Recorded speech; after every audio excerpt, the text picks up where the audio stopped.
doom, urging us not to cling to the sinking ship of an evil open conspiracy set by H.G. Wells himself as the lackey of the British oligarchy.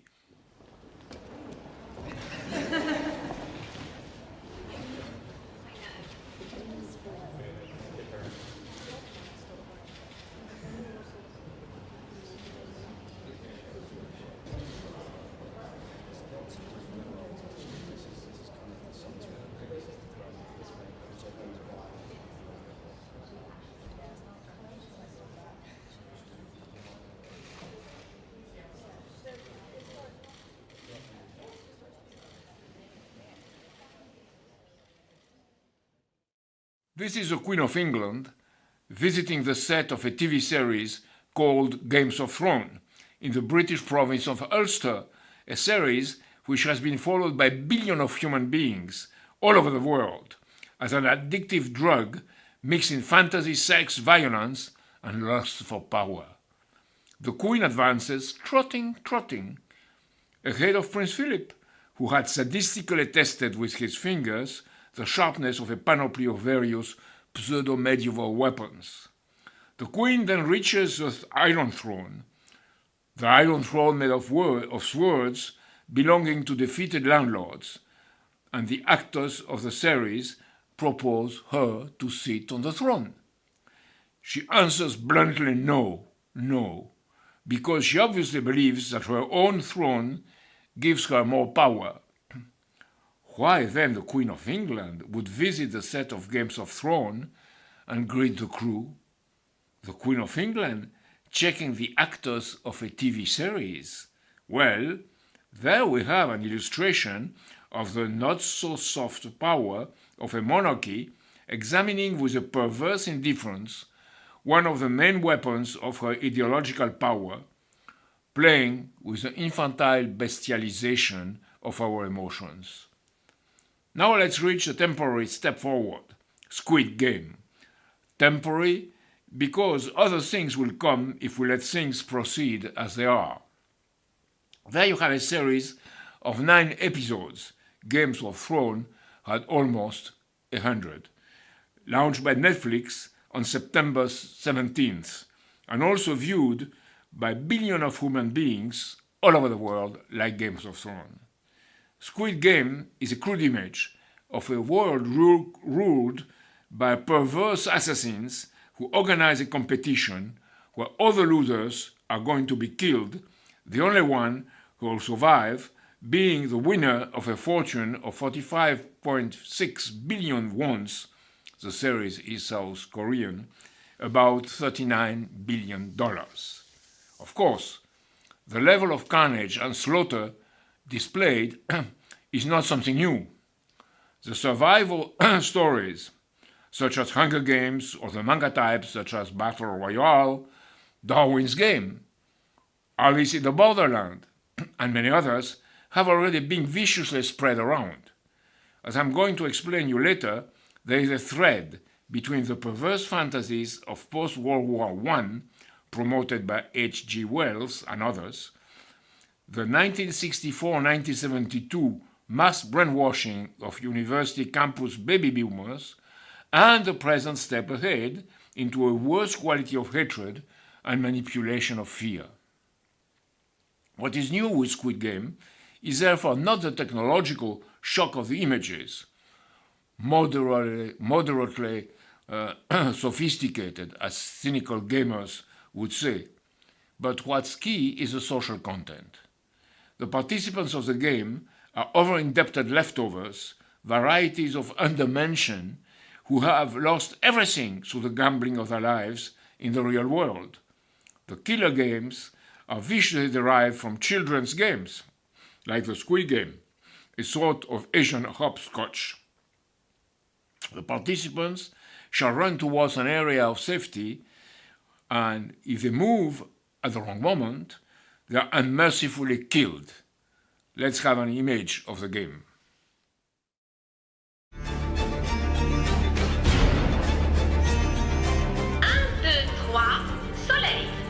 Comme le jeu auquel on jouait quand on était gamin.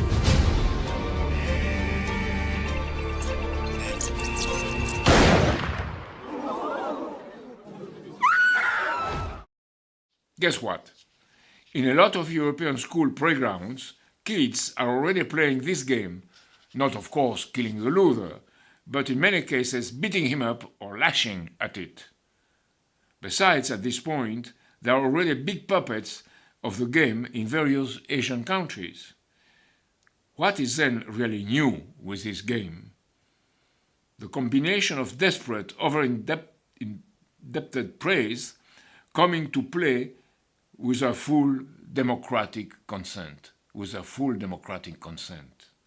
After the first mass killing, they all vote either to stay in the game or to leave. And once a majority votes to stop the game, most of them come back after because, as one character says, outside, anyway, we live like animals. And finally, they are all killed except the winner. After all, are put in situations, in the meantime, to betray their best friends in a 21st century version of a concentration camp. The whole game is set for a group of VIPs, degenerated orgiastic oligarchs who take their pleasure in following the game killers, the killer games. The winner is at the end anguished by guilty feelings and give all his money to the mother and daughter of one of the victims, and the series ends like a snake biting its tail.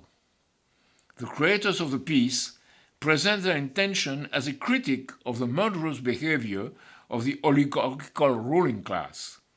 But if you compare it to Shakespeare, it is not a challenge to change one's behavior, but a set of repetitive perceptions creating an addictive confusion into our minds. With Squid Game, you are emotionally trapped into a setup without any capacity of self-reflection. You are immersed into the game, wearing the shackles of a culture of death. I have called my presentation Squid Game and Other Things to Come, as a reference to H.G. Wells, to look at Squid Game not only as a series, but at the extreme present moment of a universe thrown against us.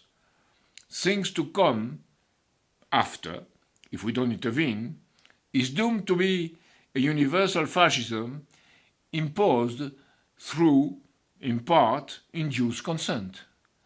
Because the policy of the oligarchical power is to rule by fear and chaos, an engineering of perception based, as a French contemporary anonymous author, calls management sciences.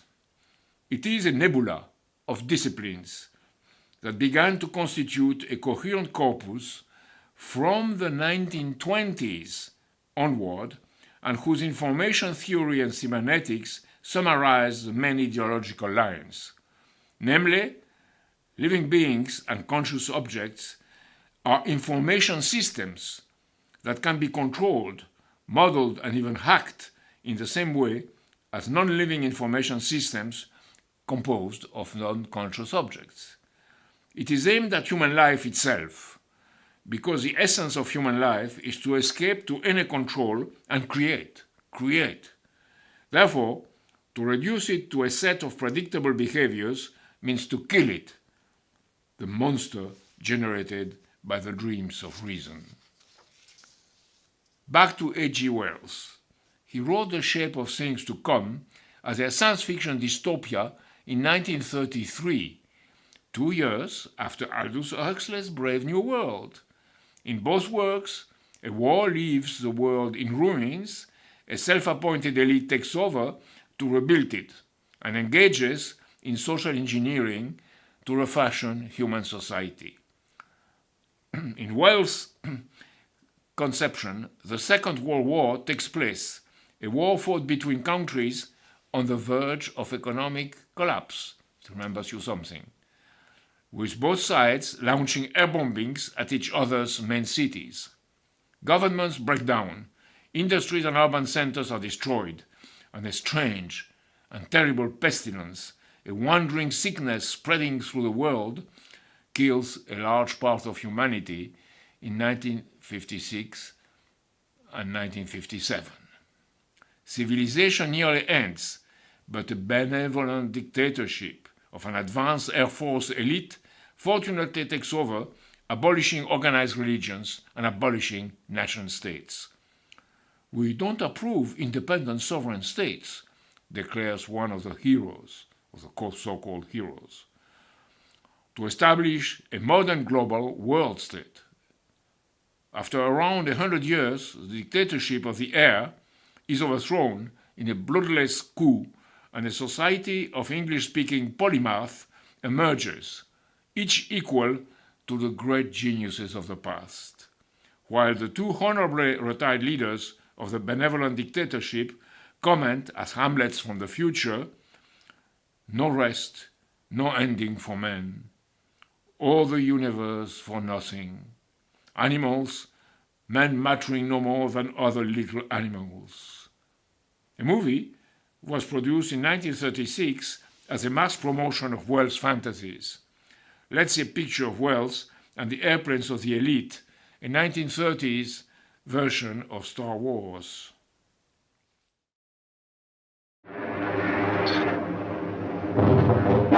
Look! Is that gas?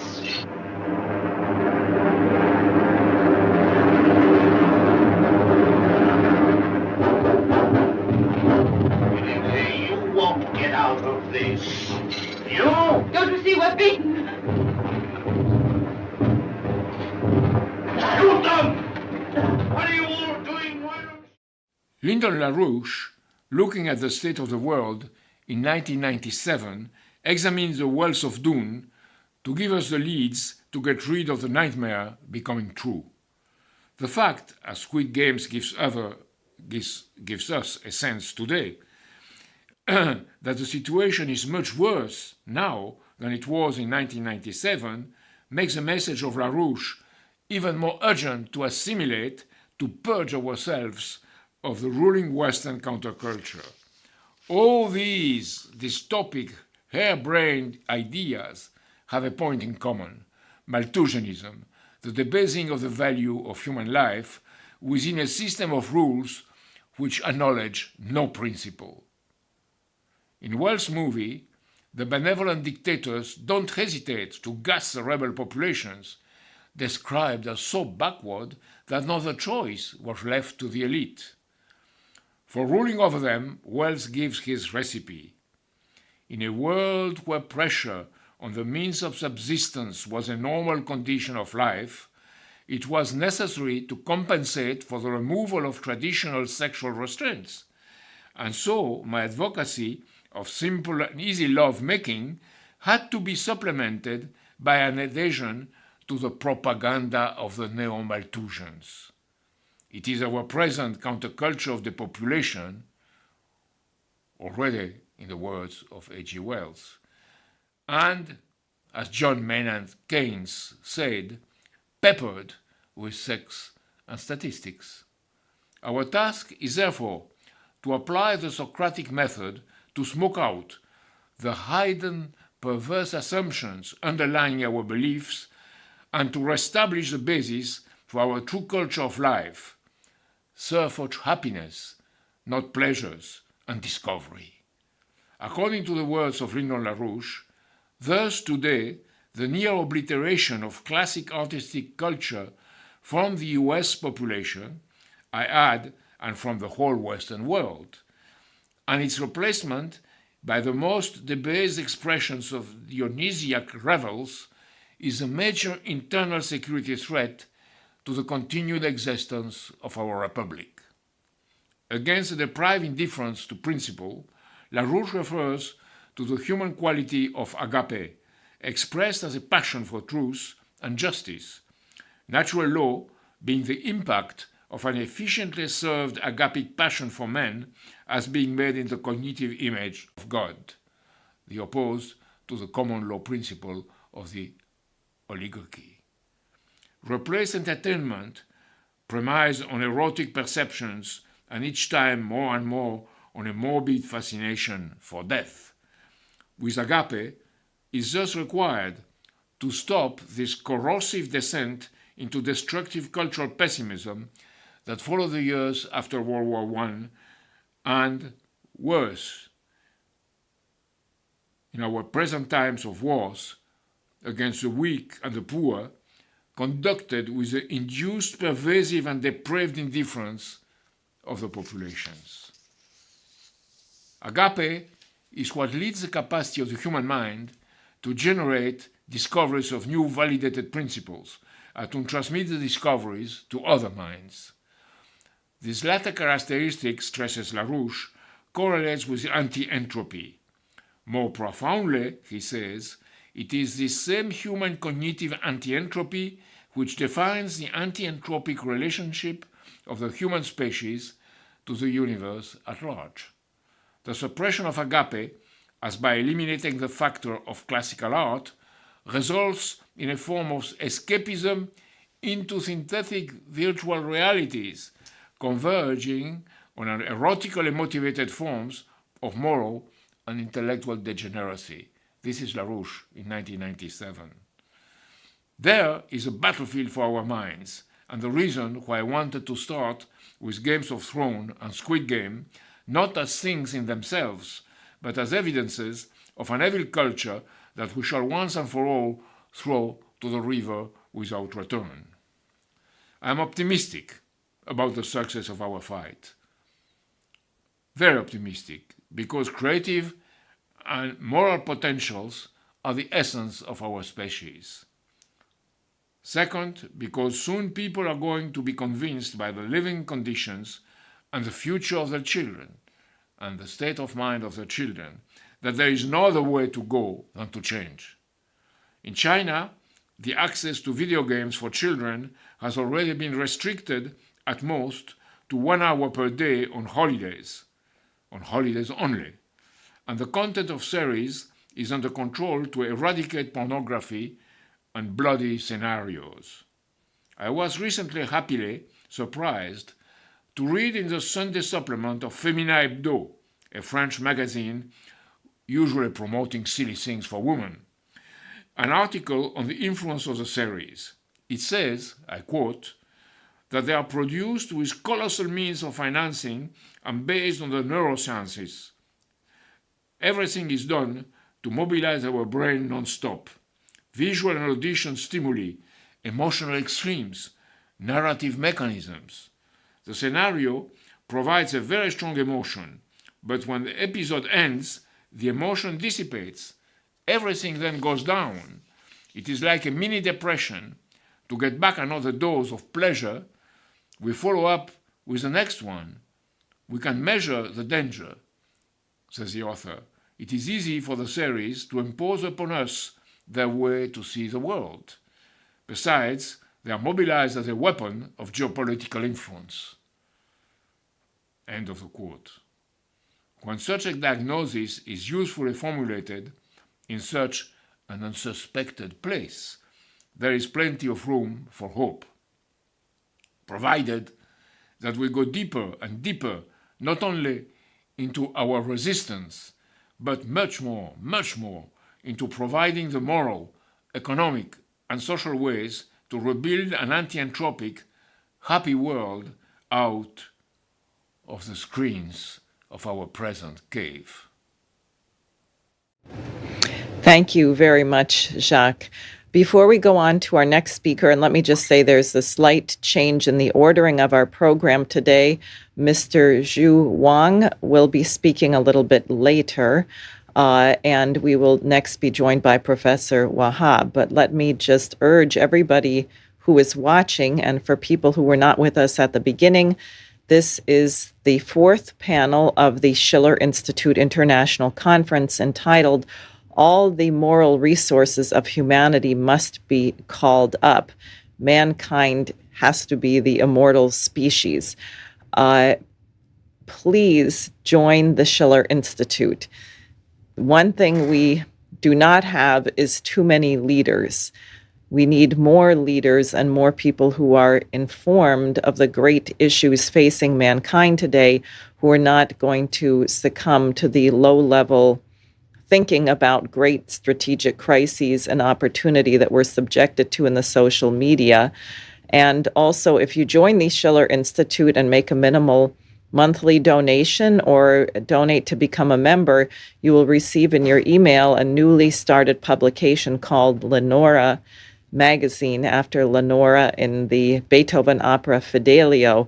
And we've only had one issue so far, so you'll be getting right in time to get the second issue, and hopefully all of them to come. So now let me turn to Professor Wahab, who is a professor emeritus of education from Lewis and Clark College in Oregon, but also a former advisor to the Afghanistan Minister of Higher Education. Greetings from Portland, Oregon, and thank you very much for the opportunity to share some thoughts and ideas and concerns about my adopted country, the United States, and my country of origin, Afghanistan. And I'd like to focus on their education systems and also outline for you toward the end an ideal education system, which I think is highly needed and also would help us solve some of these problems. Now, the United States of America is suffering from some severe crises. We have enormous inequalities, economic, social, political, cultural, educational, and other kinds of extremes and inequalities. We're suffering from racism, sexism, and classism in society. There is sectarianism in our landscape. There are multiple culture wars underway in the country. There are ideological battles taking place between different groups and movements. There's political polarization such that I have not seen before. Society is becoming, or segments of society becoming, highly irrational, anti-scientific, and anti-evidence, but feeling and reacting and making policy based on subjectivities. Our infrastructure is collapsing. People, animals, and nature are being exploited to extreme. We have a runaway military, industrial, congressional complex which runs the country the way it wants. Our democracy is indeed imperiled, and we're facing an ecological catastrophe. Our institutions, from family to the Supreme Court, seem to be breaking down. And finally, there's a real threat of a nuclear war between the United States and its perceived or real adversaries. And the education system is largely dysfunctional and a disaster. I say so because I've visited and participated in the education systems of countries like India, China, Japan, South Korea, Sweden, Portugal, and Nicaragua. And of course, I have been a student and also an instructor in the education system, both in the United States and also in Afghanistan. So much for the United States. Now, my country of origin, as you might know, Afghanistan is the poorest and least developed country in Asia. Add to that the 4-decade plus wars, occupations, drought, and COVID. And these have combined to make the country almost unlivable. everybody tells us that there's a massive famine underway as we speak, and the country is marching forward fast toward massive starvation. Many observers, from the Norwegian Refugee Center to the UN, have said that the country is the worst crisis in the world. Some have called it a hell on earth. And from what I know, just recently returning from Afghanistan, the country is in fact in a real existential crisis. It could disintegrate and fall apart. Its education system is currently non-existent. There are no organized schools or education that are really functioning. Before that, and even now to some extent, the quantity of education was very limited. The education system was imported from Europe and other countries. It is archaic, it's mechanical, it's abstract, it's substandard, it's irrelevant to the needs and desires and realities of Afghanistan and the learners, and the system is almost disruptive of the economy, polity, culture, society of Afghanistan. Education has always been a very low priority at the individual, family, or national level. Schools have no buildings. There's a teacher shortage, and the teachers who do exist are underqualified. There are very few to no resources, and there's very little support for the education system. And even as they are, the education system in the United States and in Afghanistan are essentially not only not a solution to our serious existential crises, but the education system itself has become a social problem for both countries, and I would say throughout the world. So there's a real need for a different kind of education system that would educate, train, and equip a different kind of human being for a different world order. That proposed education, I think, should be holistic. That is to say, the education system must address and develop the cognitive, affective, psychological, and physical aspects of the learner or the student. The school must merge with society. We must do away with the dichotomy between being a student and then being a human being or a citizen, between a learner and a doer. These need to merge, and as John Dewey reminded us, the school should be like a micro society. And teaching and learning must take place, as Vygotsky tells us, by doing and watching, what is called social learning and learning by doing. The education system must liberate individuals, collectives, and groups in society, and not serve as an instrument of domination. Both countries and the world, I would say, must follow the progressivist philosophy that John Dewey was known for. The education system must be interdisciplinary, the disciplines must be integrated, and they must be based on problem solving. In other words, the education system, as Paulo Freire would say, must pose problems and then help students to solve those problems.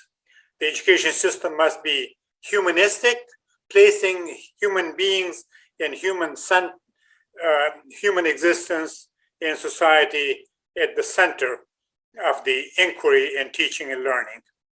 The education system must be organic, must be authentic, must be integrated, and must combine theory with practice.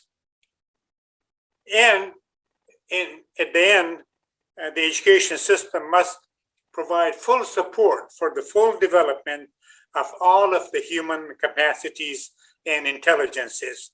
What John Gardner told us are the 13 or so intelligences and aptitudes.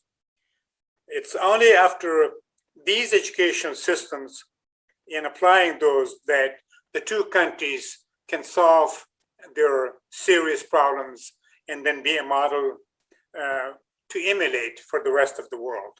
Thank you. Thank you, Professor Wahab. I would like to also let people know that you can submit questions at schillerinstitute.org, and we welcome them, and they will be brought up later. Also, Professor Wahab had a few things he wanted to say about the situation in Afghanistan, which will be taken up also in the Q&A. Next, we are going to go to an educator, retired educator, Denise Rainey, who is a retired school principal, teacher, and administrator who had the great privilege to actually visit China. And she is going to share her reflections on that trip, coming as an American educator to see how things were done there. My name is Denise Rainey. I am a retired educator in upstate New York. I was a classroom teacher for 20 years and a school administrator for 20 years in an urban district. And prior to retiring, I had the good fortune to be chosen by an organization called the China Exchange Initiative to be one of 30 American school principals to visit China in a cohort at the invitation and courtesy of the Chinese government. While there, we visited a number of Chinese schools at the elementary and high school levels, and we had previously been paired with Chinese principals who had come to visit us and our schools in the fall. And in the spring, when we went to China, we repaired with our matched principals and spent more time in their schools than in our broader tour of schools. While there, we met with local ministers of education to discuss comparisons between Chinese education, or what we observed, and the American system. Chinese educators were most interested in talking to us about how to increase the teaching, so to speak, of creativity, and in comparing what our suggestions would be for their systems. The Chinese school day is similar to ours in some small ways, but in broader ways, noticeably different, starting with arrival in the morning. Every school is a neighborhood school. So all students live within walking distance of their school, and they are escorted in the morning and to school, and in the afternoon, evening from school by a family member. So on arrival, we would see the families lined up waiting to come in. And when the gate opened, there was a very orderly entrance and orderly dismissal of students, with either parents or grandparents seeing them off or waiting to receive them to leave. There was a early start to the day and a late finish to the day. So the elementary days that I spent most time with typically ran from like 8 a.m. to 5 o'clock or 6 o'clock, with a 1.5 to 2 hour break in the afternoon when children left the school, went home, had a meal, maybe did some chores, maybe did some practice with their families, and came back for a round two, so to speak. So it was a very long day.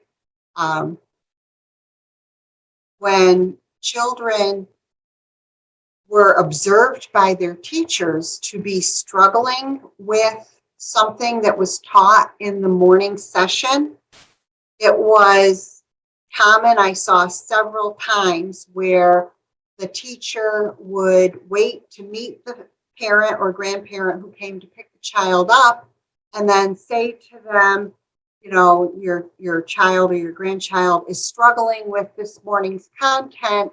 And then instead of leaving for the 1.5 to 2 hour break, the parent or grandparent would go into the school with the child, and the teacher would do some reteaching immediately there with the family.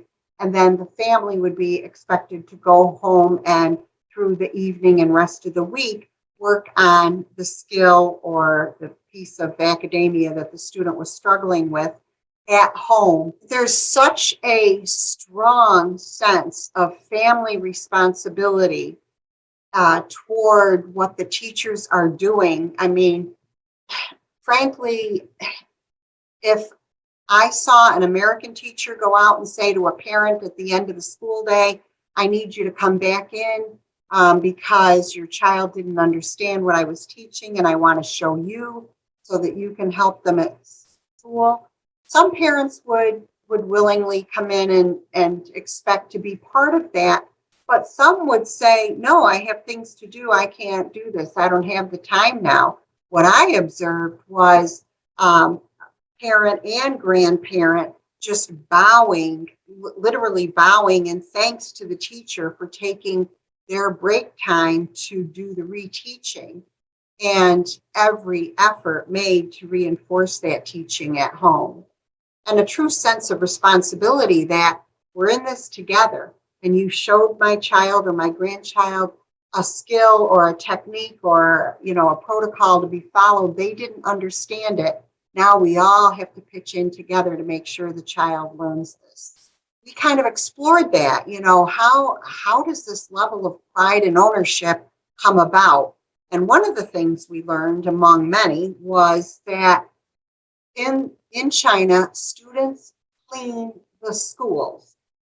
And what I mean by that is every cluster of schools, every 2 or 3 or 4 facilities has a floating custodian who comes in to make any repairs or to do anything that an adult should do. But when it comes to sweeping the floors, washing the boards, mopping the floors, cleaning the bathrooms, cleaning the cafeteria, students in the building are divided into teams. And each team takes their week on rotation to clean the school. And they take that very seriously. And what I was told was that they get competitive with it. And if it's a particular team's turn this week to clean the school, they will literally give up their lunch period to do a recheck of all the bathrooms and a freshening up of the bathrooms. Or they'll go into the foyer where the leaves blew in during arrival and sweep that out. And they will come early and stay late to make sure that the school is spotless that entire week. That's their responsibility. And when we said, you know, do the parents object to this because the students are cleaning, or does anybody see this as an issue or as work that a paid adult should be doing? The response was overwhelming, like, no, you know, you don't do this in your schools. How do you teach your students responsibility? How do you teach them ownership and pride of where they are and what they have? Curriculum was amazingly encompassing in the schools that we visited in China. Very rigorous academic sessions, and we noticed some of the very strategies that we use, that we share with teachers in their professional development, just techniques to learn to check for student understanding.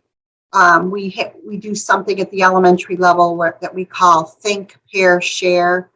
The teacher may pose a problem or a question to be considered, and students are told to turn to a partner and think out loud with their partner about the question or the problem that was posed. And then after everyone's been given so many minutes to share with a partner, then they share out as a group, and each pair of students can say or contribute what they think might be a solution or the answer to the question or the problem. We saw a lot of that in Chinese classrooms. In addition to the academic classes, there were large rooms where other classes and subject areas were taught, and they ranged from traditional Chinese subjects such as calligraphy and traditional musical instruments to contemporary musical instruments. We saw violin instruction, piano instruction, the Chinese zither, and several other Chinese traditional instruments being taught in music class. Much of what we consider here to be extracurricular was part of the basic curriculum there. Every English-speaking adult that I could speak with and ask, children here just seem so positive and so enthusiastic about what they're doing. And the response I would get was, we're a developing economy, and the Chinese have a very strong sense of optimism and excitement for their future. Students are going in every day feeling like they have a purpose, and they know that they're being educated to serve their nation in the future. So unlike here, where we might say to a 6 or 7-year-old, well, what do you want to be when you grow up? And, and she might say a ballerina, or he might say a football player. Answers there would be more practically tied to the needs of the country. Well, we're building cities, and our country needs scientists, so I'm going to be a scientist, or I'm going to be an engineer, and I'm going to work on, on big buildings, or I'm going to work on helping our medical system become better. When you went into the high schools, there was a very clear sense of purpose among high school students around what they were learning, and the fact that they knew they were going to be applying this when they finally got out to the work world. So I think what struck us was the Chinese are very focused. They have a real sense of camaraderie. We're in this together. We're going to make this happen. We're going to make China a very strong economy and a strong international competitor. And we're going to make this nation the best that we can make it for each other. Sadly, I don't see that in U.S. schools. I think we may have had that in the 60s when the United States was competing with Russia. The United States was sort of jolted by Sputnik and an awareness that the Soviets were advancing scientifically faster than we were. And so during the John Kennedy era, there was a huge push for American schools to catch up with advancements in science and mathematics. And NASA kind of drove the American curriculum during that period. Right now, I don't see anything driving that sense for American students of we have something to accomplish, we have something to achieve, we need to become more competitive. I think, unfortunately, the American media too often says, oh, well, we're the strongest economy in the world. We have the best educational system in the world. We have the best university systems in the world. People who know that that is no longer true. None of those statements are accurate. And what's sad is that American students and the American school systems in general don't have a sense of what we're striving for to achieve as a nation. Thank you very much, Denise. And I know Denise will be with us for the question and answer period. And I'm sure what she had to say provoked some thoughts in the minds of American parents and teachers as to what goes on in American schools. Let me once again urge people to join the Schiller Institute. The next issue of the Leonora publication, which you will get if you become a member of the Schiller Institute, will actually carry a couple of papers by Schiller Institute leaders on this question of education, the education of Humboldt and the West, and what is going on in China. So please do that. Now we're actually going to hear from a teacher in China, Mr. Xu Wang, who is the executive dean of the Boao Culture and Creativity Institute. And he seems to have a particular emphasis on architecture, which I think you'll find quite interesting and delightful. His talk is entitled On the Aesthetic Education in China. Hi, hello everyone. My name is Xu Wang. I'm the General Secretary of SMART, Integrated Resort Committee, Vice Dean of Boao Culture and Creative Institute, and also I'm the founder of MKids. Today, I'm very delighted to share some experience about kids' aesthetic education in China, because currently our kids' education are still focused on exam and solid knowledge transfer in China instead of ability and methodology and vision.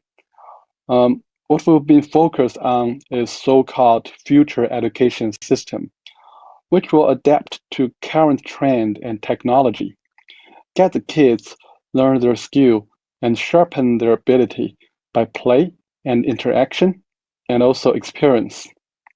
For that goal, we will build Children's Museum, Ideas Club, Future Education Platform Complex to ensure our kids learn from the task, from the practice.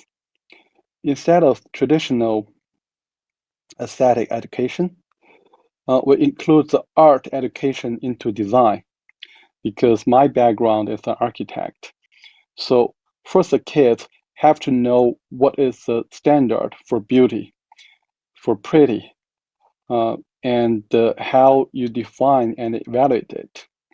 Then cooperate this ability into design task to practice it in real situation for real problem solving. We hold a competition last year for kids aged from 6 to 10 to design a future school, which the kids like most for themselves. From this task and result-oriented exercise, you can clearly see the difference from different kids. Their ability varies, but all significant and super smart. Some of them are really good at freehand drawing, and some of them really love to do the handmade models. And of course, some of them are really into the games, so they build their small world with Minecraft by significant work. So this competition called Future School, and it took 3 months for the kids to learn about architecture, to learn about how to draw, and also how to build models. And we have a very strong jury members from Tsinghua, Tongji, and CAFA and also from various education institute. So this is our final. We have 36 kids out of hundreds of kids, who win their honor as candidate for the final prize. Those are all very young and little kids, and they're daring to speak about their ideas in front of hundreds of audience, which is amazing. And we all feel they're so brave. One of the jury member is my professor from my university. So she mentioned that all these kids, they did a great work than what you guys did when you were in the freshman year for undergrad school. I believe so, because these kids, they're not limited by skills or a set up rules for architecture. They're full of imagination, and with the right tool to teach them about the design thinking and also hands-on making models and drawings, they really did a great job. Because all this design work are, goal-oriented or final result-oriented. So all the kids starting to finding their own site.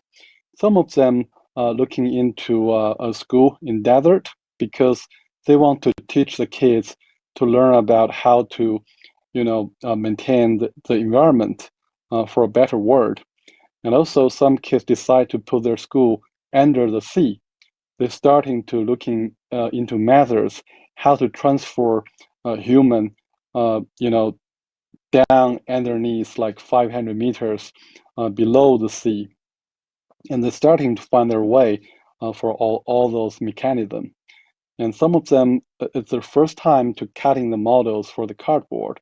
And you can see, they did a great job to decorate their own design and also with different shapes as well. And, from this kind of task, the kids starting to learn about material, color, and 3D layers, and also the different material showing the different texture. This little kindergarten for the cow, the kids have all different schools for different animals, and some of their school even for aliens. It's really inspiring for us. All the professional architects and the teachers, when they see this innovative design, it's all get amazed. And also, when the kids first time getting to know about the structure, about the material contrast for the solid and also the transparency, how the light coming in and with the angles across the horizon. They also decorating their work with different background, flowers, and grassland and forest. It's really a nice touch for the kids utilize their aesthetic training into something real and to put it into an environment where they can create their own object and to fulfill their goal for a school actually that they're desired and they're willing to go to. And for this one, they're not only showing a really beautiful and rich color layers for the land, the grassland, as well. They're using some traditional tent architecture from Inner Mongolia, and to put it into this stand, and to make it really surrounded by the natural environment. A lot of this young kids, they have amazing skill of making drawings and with colors. For example, this one, she's really good at, freehand drawing. She starts with single point and single line. She's very easy to draw all over the place on this drawing. And then with a task for design and architecture, it's her first time to learn how to utilize the shape, color, and different thickness of the lines in a three-dimensional way to just getting a more task-oriented learning process. For example, they get to learn about the environment, they got to learn about structure, and how to making the contrast between the different materials, and learn about the space. I think the aesthetic recognition of space, of architecture, of urban design, of our surrounding environment. This is our everyday use of aesthetic and our everyday understanding about art. So that is a more important feature for this competition is trying to do. And as what we mentioned before, some of these boys, they're more good at handmade model. The one on the left, he's making this amazing white structure, which is very abstract, referred to, the white models for professional architects. But they made a very complex layers of space, and they're trying to creating the structure to make it reasonable and exploring, how people or users moving through into the space, which is amazing.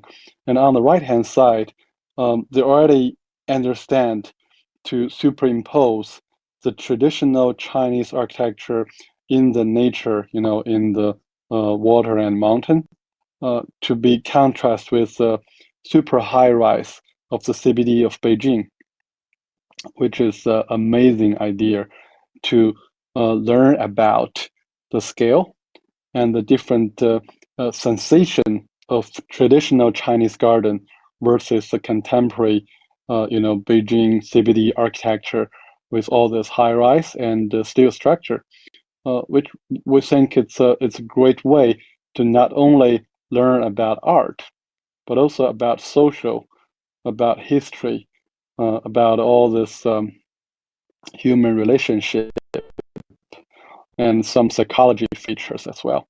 And this competition actually goes for 6 months, including the process where the kids learn how to making architecture, and sometimes they did their own study and research about a certain environment where they want to put their buildings. And afterwards, we have this show where the kids are freely to describe their design proudly to many different audience. And we also feel proud of them because the kids' imagination, they almost covered all the different environment situation in China, across China, from the mountain to the ocean, from the grassland to the desert, from the high-rise, high-dense city center to the rural village and farmland. They really have a big heart to discover and observing our world, and also giving out their own solution. And they're not afraid of have a public speech about their design, about their viewpoint, and about their opinion. And on the other hand, because of their creating the models together, it's kind of competition. So they learned how to work in a team and for the future leadership as well. So I feel, in the future, the aesthetic design, aesthetic education, or the art education shouldn't be limited into creating pretty drawings and paintings only. That should be a fundamental ability for kids. But how to utilize all this ability into solving real problem, and also to creating something more complex for kids to willing to explore the world by themselves and finding all the answers with their own hands and eyes. That is our point. So we are really looking forward to figure out new ways, not only for the kids' design and art competition, but also we're looking into creating this integrated resort for kids, like the Ideas Kids Club, Children's Museum, and also Future Education Complex.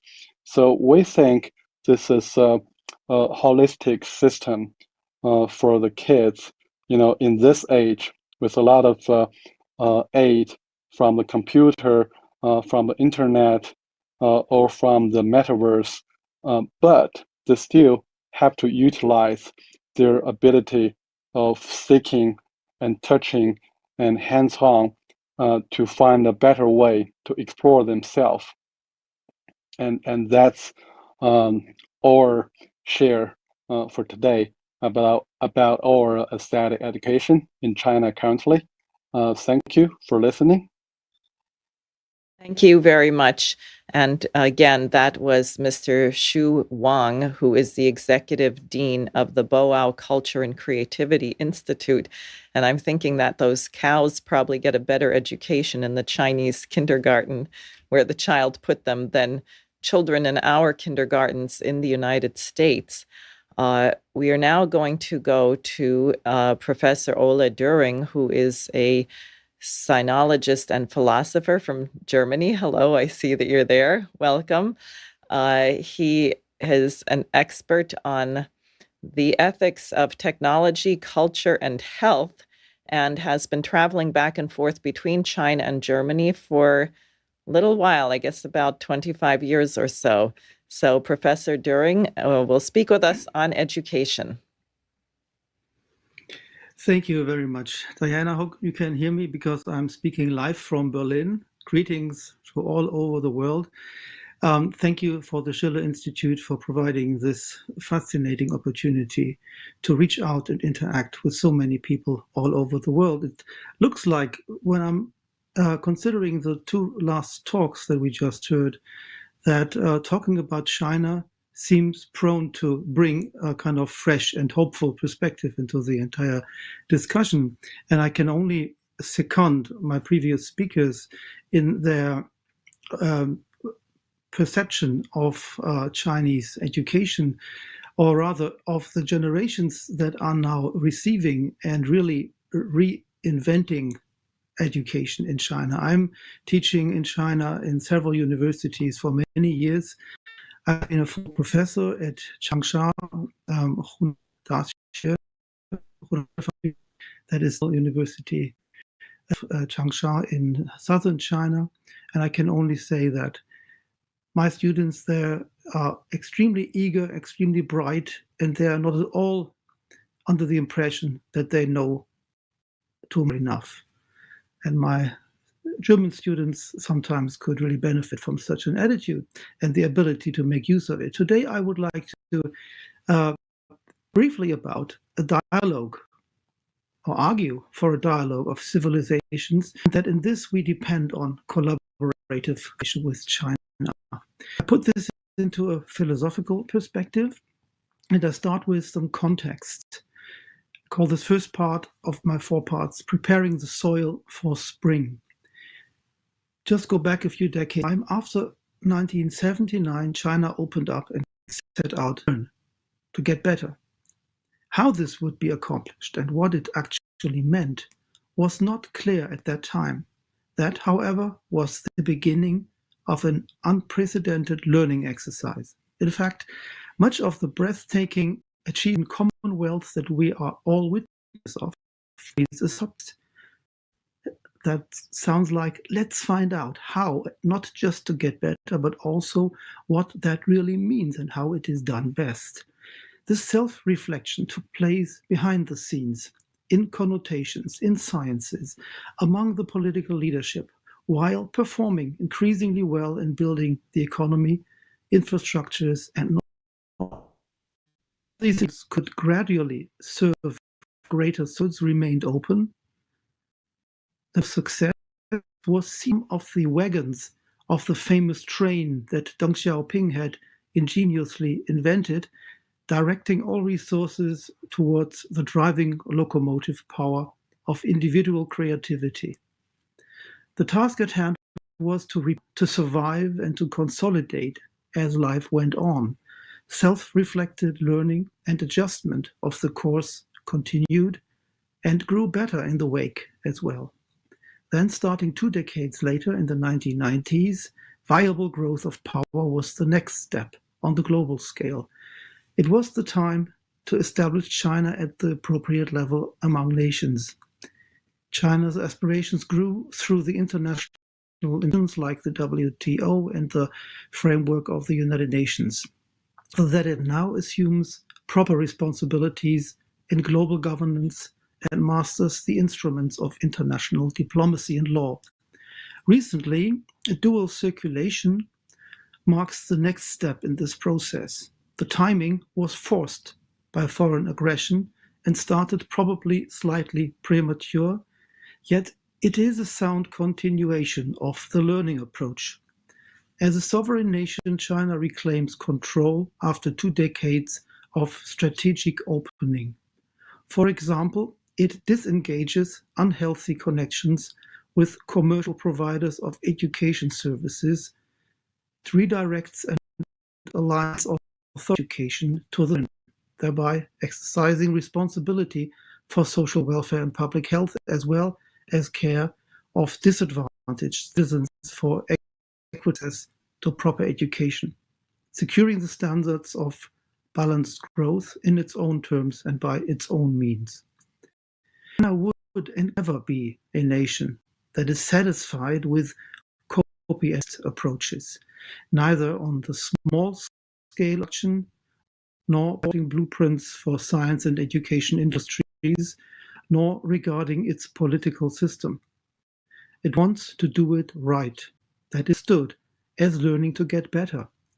This rationale naturally indicates that failure and errors must be conceded and mended properly. Responsibility is a social asset. It resonates with and affects all policy areas. Evidently, the stakes are high, considering competitive environment fueled by campaigns showing distrust and undermining China's public face, and that are mostly based on ignorance or hostility. Number 2, governing growth. How can civility prevail? After systematic regulation and legislation started in the 90s as an exercise in social engineering, experimenting with differences of leaning towards participation or authority, huge infrastructure initiatives were rolled out with the Belt and Road Initiative and domestic development. That was soon combined with attention to soft skills. The importance of trust and collaboration across cultures and strata.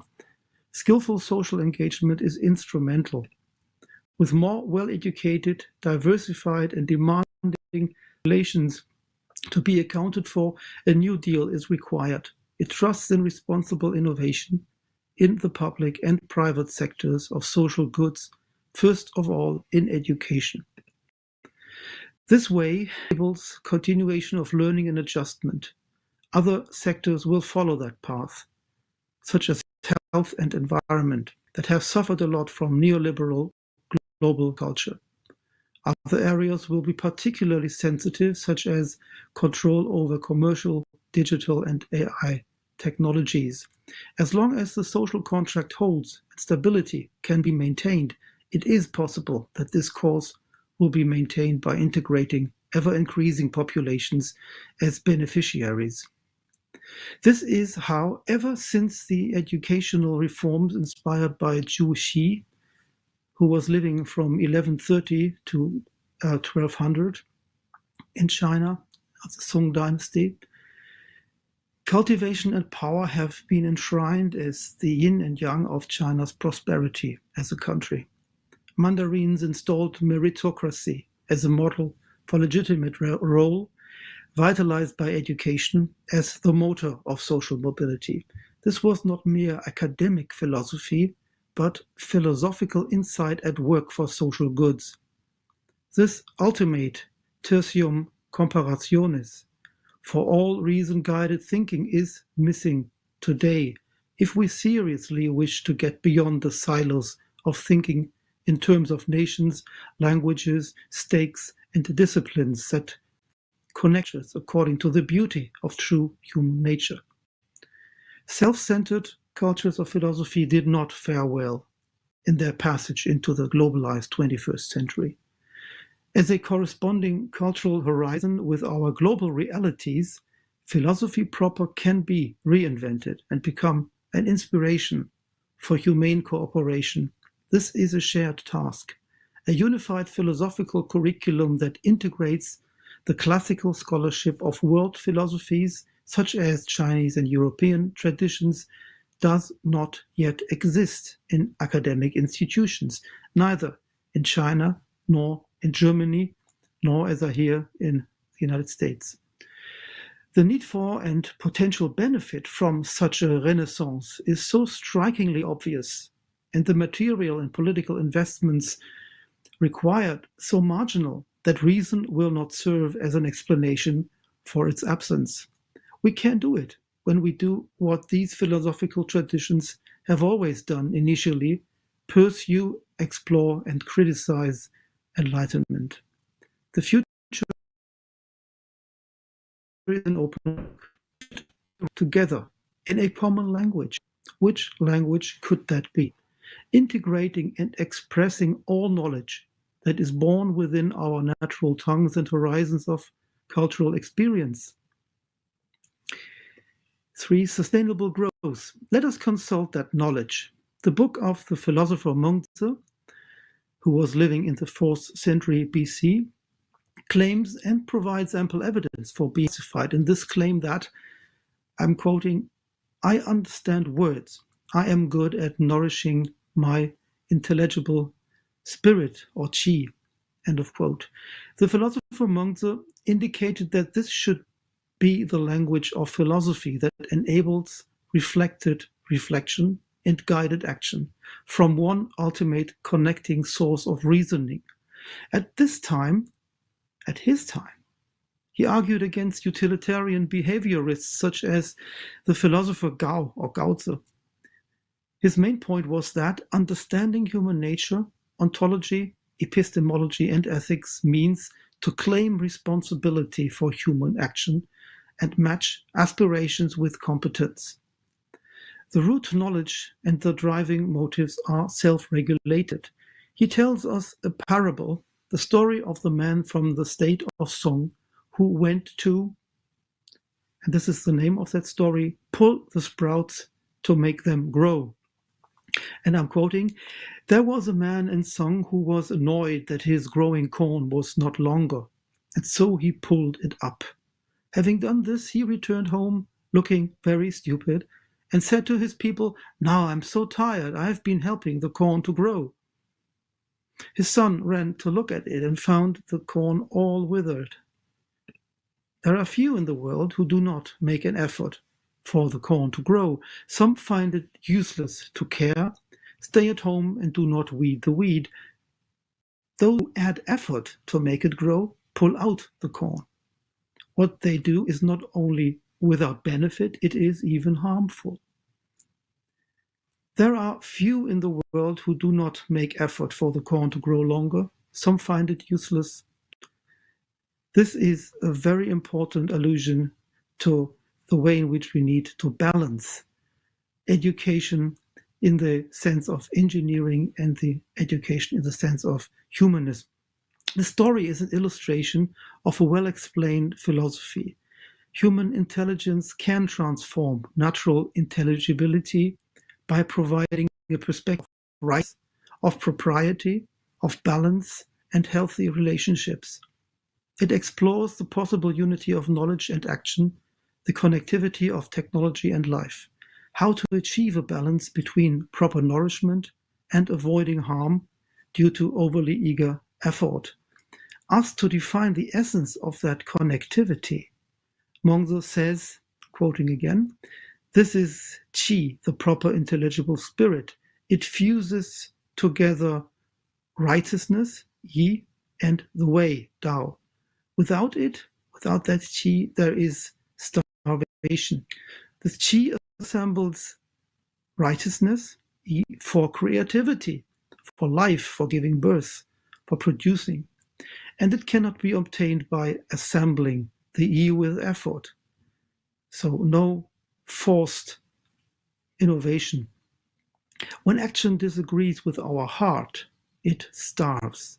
This is why I say Gaozi has never tasted the knowledge of right, because he externalizes it. In all affairs we cannot do without adjustment, so that the heart does not forget, and growth comes without an effort. Intellectuals such as Gottfried Wilhelm Leibniz and Matteo Ricci found a deep sympathetic reason in these tidings they received about Chinese philosophy at their times. That was taken up by German Weimar classics, especially Schiller and Goethe, in their philosophical thoughts about pedagogy and education. There is an intrinsic connection in the aspiration for truth, beauty, and good. It is a hope and a promise for those who chose the path of Bildung or Xue, cultivating learning, becoming the human being who we can want to be, expressing our inner knowledge while learning from reflected experience and guidance. Ethics. Schiller's Spieltrieb, the drive to play, keeps us on the move, exercise and reassess the rules of the game of life. Along the path of action, this recipe for sustainable growth is not limited to economy or prudential plotting, but it is cultivated by humaneness and cultivated humaneness in an open process of all humankind. In the big picture, China started to learn from others in the 1970s.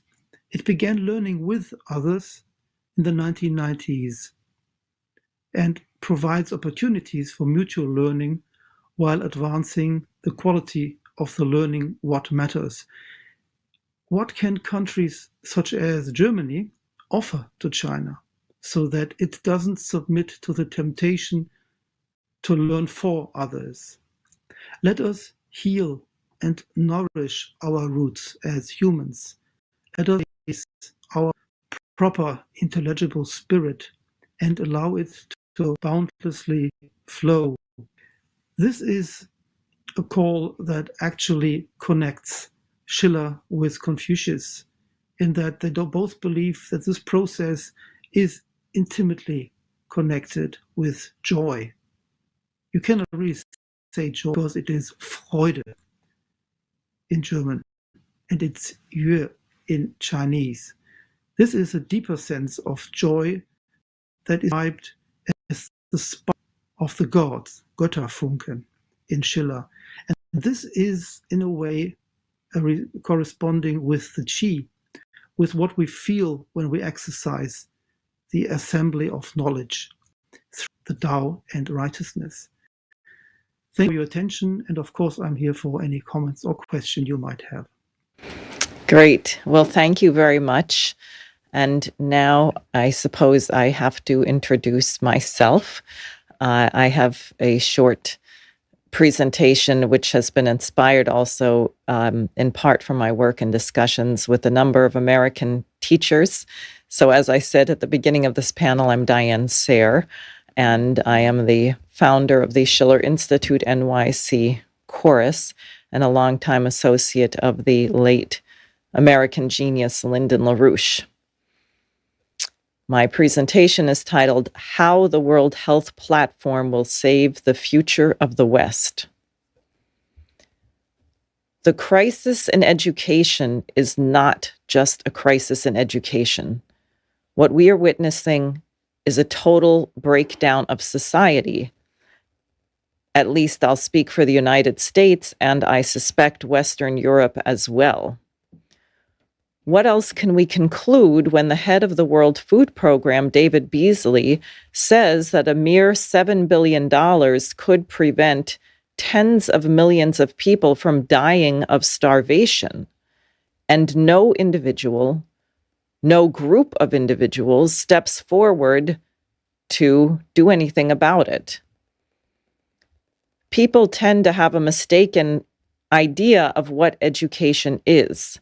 Maybe they think it's memorizing a bunch of facts or developing a proficiency in some area or a skill, But what is the difference between that and teaching a circus animal to do tricks?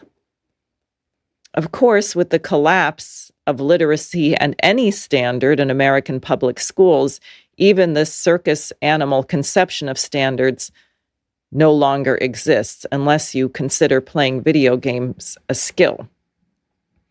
In a 1999 policy paper about education, Lyndon LaRouche writes that the turning point in a child's development is the realization of the meaning of death, not witnessing the death of a loved one, a particular person, a relative, but the idea that death is the inevitable conclusion for every single person now living. This understanding, LaRouche asserts, is not a cause for pessimism, but a cause for optimism, especially as the child has the experience through education of reliving the process of making discoveries of universal principle, which were made by people who are nominally now dead.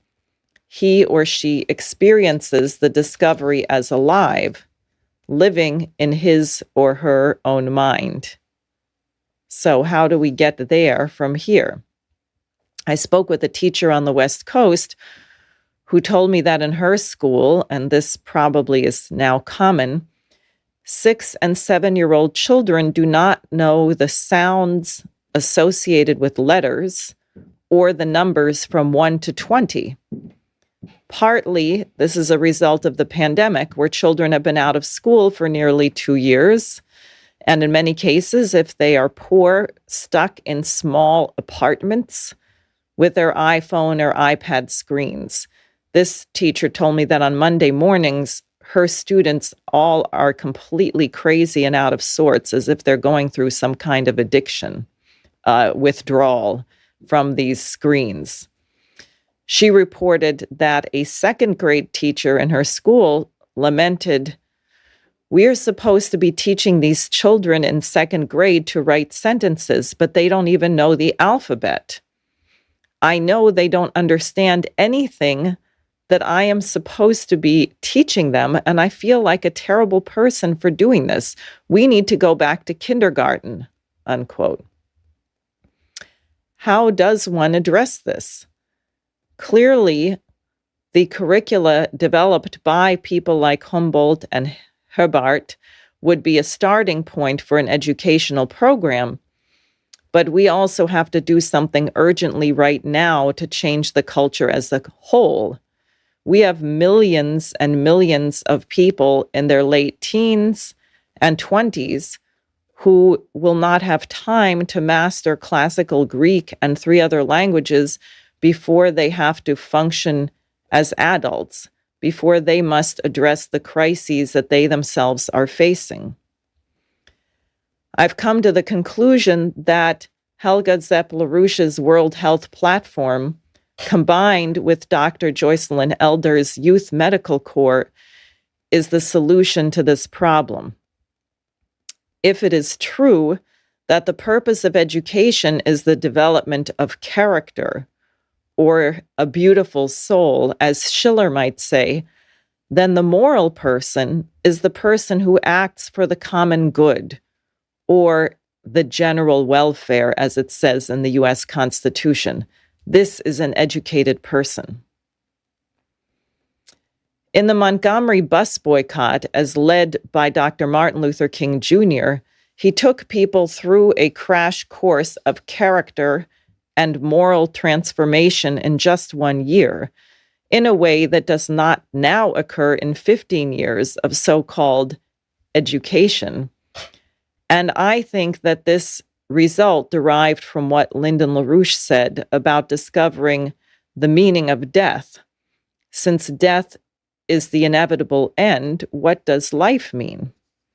In Montgomery, Alabama, the question of being treated like an animal by a person acting like an animal who believed that he or she was superior because of the color or lack thereof of their skin clearly was a violation of the principle of the dignity of human life.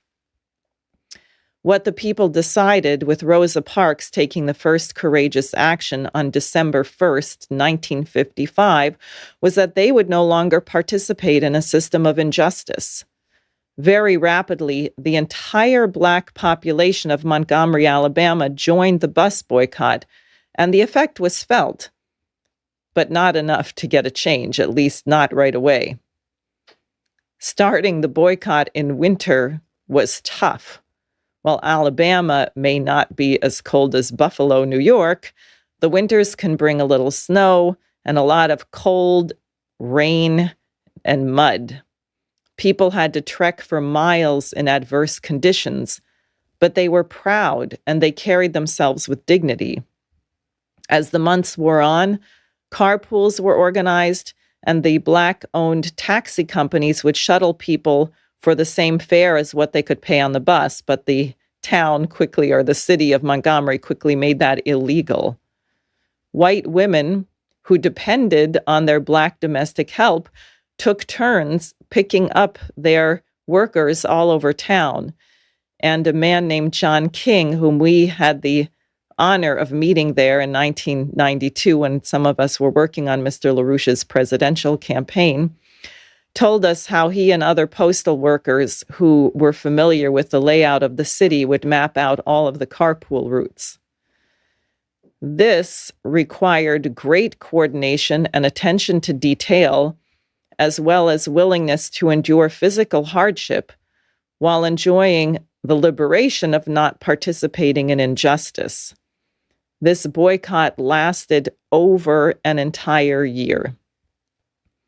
When the word came that the U.S. Supreme Court had upheld the ruling of the federal court in Alabama that bus segregation was unconstitutional and in violation of the 14th Amendment, and it took time because the city and the bus company had appealed that decision, so it went to the Supreme Court in December of 1956. Hundreds of residents gathered in two large churches to decide whether to continue the boycott until the Supreme Court decision was officially delivered to Montgomery and the bus company forced to comply. It was, of course, agreed that after all this, no one was going to set foot on a segregated bus, and they could wait a few more days. In one of the churches, a white minister from the North was giving the sermon, and he was reciting 1 Corinthians 13. And when he said, "When I was a child, I spake as a child. I understood as a child. I thought as a child. But when I became a man, I put aside childish things." The last phrase could barely be heard over the cheering and clapping and shouting. This is the transformation of our population, which is so desperately needed today. What would be the effect of young Americans or young Europeans enrolling in a crash program to become medical workers to save lives, or in an even shorter training session to deliver food and nutrition to starving children in Haiti, Yemen, or Afghanistan? Consider the kind of mobilization which would be required to ensure that not one person in the United States or anywhere in the world ever went to bed hungry. What would that require of the people carrying it out? As Leibniz has told us, there is not one evil which does not provide the opportunity for a greater good. So I will ask you now, who is in more desperate need?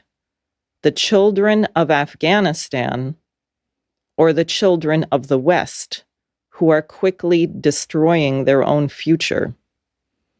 It may be that the starving and desperate people, whether they are in Kabul or the South Bronx, Haiti or West Virginia, Yemen or Buffalo, will be the ones to save the West by pricking the shriveled up conscience of our people and allowing us to regain our dignity and humanity by doing what is necessary to save millions of lives. Thank you. So with that, my thoughts, I think I have heard a rumor that Helga Zepp-LaRouche, the founder of the Schiller Institute, has joined us. And I would ask her if she has any responses to what she's heard on this panel. Well, I'm actually very happy, despite the, in part, very alarming and terrible assessments, like from Professor Wahab, which unfortunately, we know that that is the situation. But, I was extremely happy when I heard the sequence of discussions from Denise Rainey, because it confirms everything I have observed with my own experiences in China. And then we heard from Xu Wang elaborating on what they are doing, and then Professor Doering sort of giving it the theoretical background. So I think this package, we should really, and naturally what you said, Diane, which I naturally fully agree with, because, ever since the pandemic started, or shortly there, immediately it was clear that it would only stop if there would be a world health system, meaning a modern health system in every single country on the planet. And that has not changed. As a matter of fact, the short-sightedness of the rich countries to only care for their own vaccine and completely ignore, the needs of the developing countries, and the fact that it would be a meager 6 billion, 7 billion to save presently 45 million people from the immediate danger of starvation, and the West not being capable of mobilizing this. I think we are at a point where both the collapse of the neoliberal system, with all of its implications, especially the moral aspect of it, is so absolutely clear. And it is also clear that the establishments, at least so far, are in no position and have shown no inclination to reflect on why the Western system is doing so poorly, that I really think, what the Schiller Institute was setting out from the very beginning in 1984, but, sometimes it takes a while before ideas find the right moment, namely the idea that we need a Renaissance movement, because, we need a movement of people, of education, of goodwill, of humanist conviction, who think that the present condition of humanity is not tolerable anymore. And that therefore, we create a movement of people who say we need a renaissance of the best traditions, a dialogue of cultures where each nation and each civilization brings forward their best tradition and make it available to the other ones so that they know about it. And I think that can become a very powerful counter movement against the present decay, what we see, what Jacques was talking about with the Squid Game and similar bestial. I don't even want to say that animals, because no animal does this. This is much, much worse than any animal is capable of. So I think, to combine all of these efforts, the Committee of Coincidence of Opposites, which we heard yesterday speaking about, it's already in motion. It can be built, it can be made grown. And then adopt the cases of Haiti and Afghanistan as the two most urgent cases where, a complete intervention in terms of humanitarian aid, but then also basic economic reconstruction has to occur, and combine that with the idea of a training program for young people to give them a mission and a task. And in the case of Afghanistan, let's call this Operation Ibn Sina, because, Ibn Sina was one of the greatest universal thinkers of universal history. You can put him on one level with thinkers like Plato, Confucius, Schiller, and Leibniz, and many others.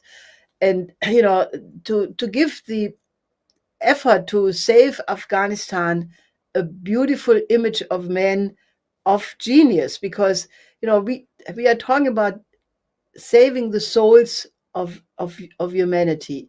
Schiller wanted to have as an ideal, everybody has the potential to have a beautiful soul, but his definition of beautiful soul was a genius, because only the genius is the person for whom freedom and necessity, passion and duty are falling into once, and it's only the genius who enlarges the rules in a lawful way. And so the idea of a beautiful soul and a genius, I mean, Ibn Sina is a perfect example of that, because he was an absolutely outstanding independent and original thinker who was not only transmitting from the Greek period a lot of concepts, he added some very important philosophical conceptions, like the idea of the necessary existent, which again influenced people like Thomas of Aquinas, Dante, Nicolaus of Cruz, and many others. So I think that would be a perfect way to give it some, let's say, almost an ontological depth of doing this, because we are fighting for in one sense, the survival of civilization. Not only because of the danger of nuclear war, but essentially, are we human? Are we the human species? And can we uphold that human quality in a moment of crisis like that? So I would say, what I have heard in terms of the presentations is extremely encouraging, and we should discuss it some more. Well, thank you very much for your comments. So I think now we'll bring everybody up on the screen who is with us. And people may have thoughts as we go. If you do, you can just raise your hand. Here we go. Do we have, okay, Jacques, and there's oh, good. We got everyone. Welcome. So I think actually I'm going to start this with a question for Zahir Wahab, since he also had some things he wanted to bring up from an earlier panel when he wasn't able to get on. And then we'll go from there. The question is from Suzanne, and she writes, I read that Afghanistan had one astronaut go into space, spending 9 days aboard the Mir space station with the Soyuz TM-6 Soviet mission in 1988. This is Abdul Ahad Mohmand, who was evidently educated at Kabul University. Can you tell us about the quality of advanced education in engineering in Afghanistan and its status now, as the number of trained engineers that might be involved in reconstructing the country? She said, I also noted that NASA sent a group of U.S. astronauts to meet with Afghan pilots in 2011, including Neil Armstrong, Gene Cernan, and Jim Lovell at NATO, went to the mission Afghanistan headquarters in 2011. Coming from a country of scholars which during the Islamic Renaissance made breakthroughs in astronomy, is the space program a big influence in Afghanistan today? We note that the first Islamic mission to another planet is now ongoing with the mission to Mars from the United Arab Emirates. And then she asked if you would comment on Helga LaRouche's proposal for the Project Ibn Sina. And finally, if you can tell us about the impact of the Taliban schools and fundamentalist Islam. Can you comment on education under the Taliban? So there you go. That's a lot. Well, yes, it is indeed. Thank you very much. And I want to thank the Schiller Institute and the panelists and the musical at the beginning. And I apologize for not being able to join you yesterday. There were some technical difficulties, and therefore I was not able to join. And this morning, listening to the musical, which was beautiful, it sort of epitomized the beauty in every sense, figuratively and literally. And I was watching the pictures when I was listening to Beethoven and watching the children's picture. I kept thinking about, there was a group of Afghan children, obviously, and they were Afghan. And I kept thinking, how many of these children and many more like them will be able to survive this winter and, the famine and perhaps extinction. And it's very troubling. And if I had been there yesterday, I really had some things to say to Mrs. Malik and to Dr. Mehrabi, especially to Dr. Mehrabi, as being director of the central bank in Afghanistan. And I wanted to ask him where he was when Mr. Ajmal Ahmadi, the President Ghani's distant relative, was the director, who is a Lebanese, and also where was Mr. Mehrabi when the bank was emptied of all of its resources, when there was massive corruption, when the bank was treated as private property, and when Mr. Yamas Siawash was butchered, the famous journalist, the very lovable journalist and then bank worker. And what happened to when the cigar reports were coming out? Did Dr. Mehrabi read these reports? Did he know about the emptiness of the bank? Did he know about the murders? Did he know about Mr. Ajmal Ahmadi and why he allowed this disaster? And I wanted to talk to Mrs.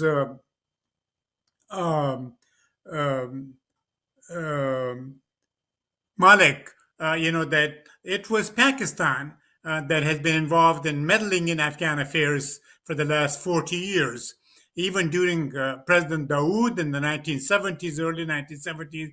And then it was Pakistan, along with Saudi Arabia and Washington, that overthrew the progressive government in the late 1970s, who wanted to move Afghanistan from the Middle Ages to perhaps at least the 20th century.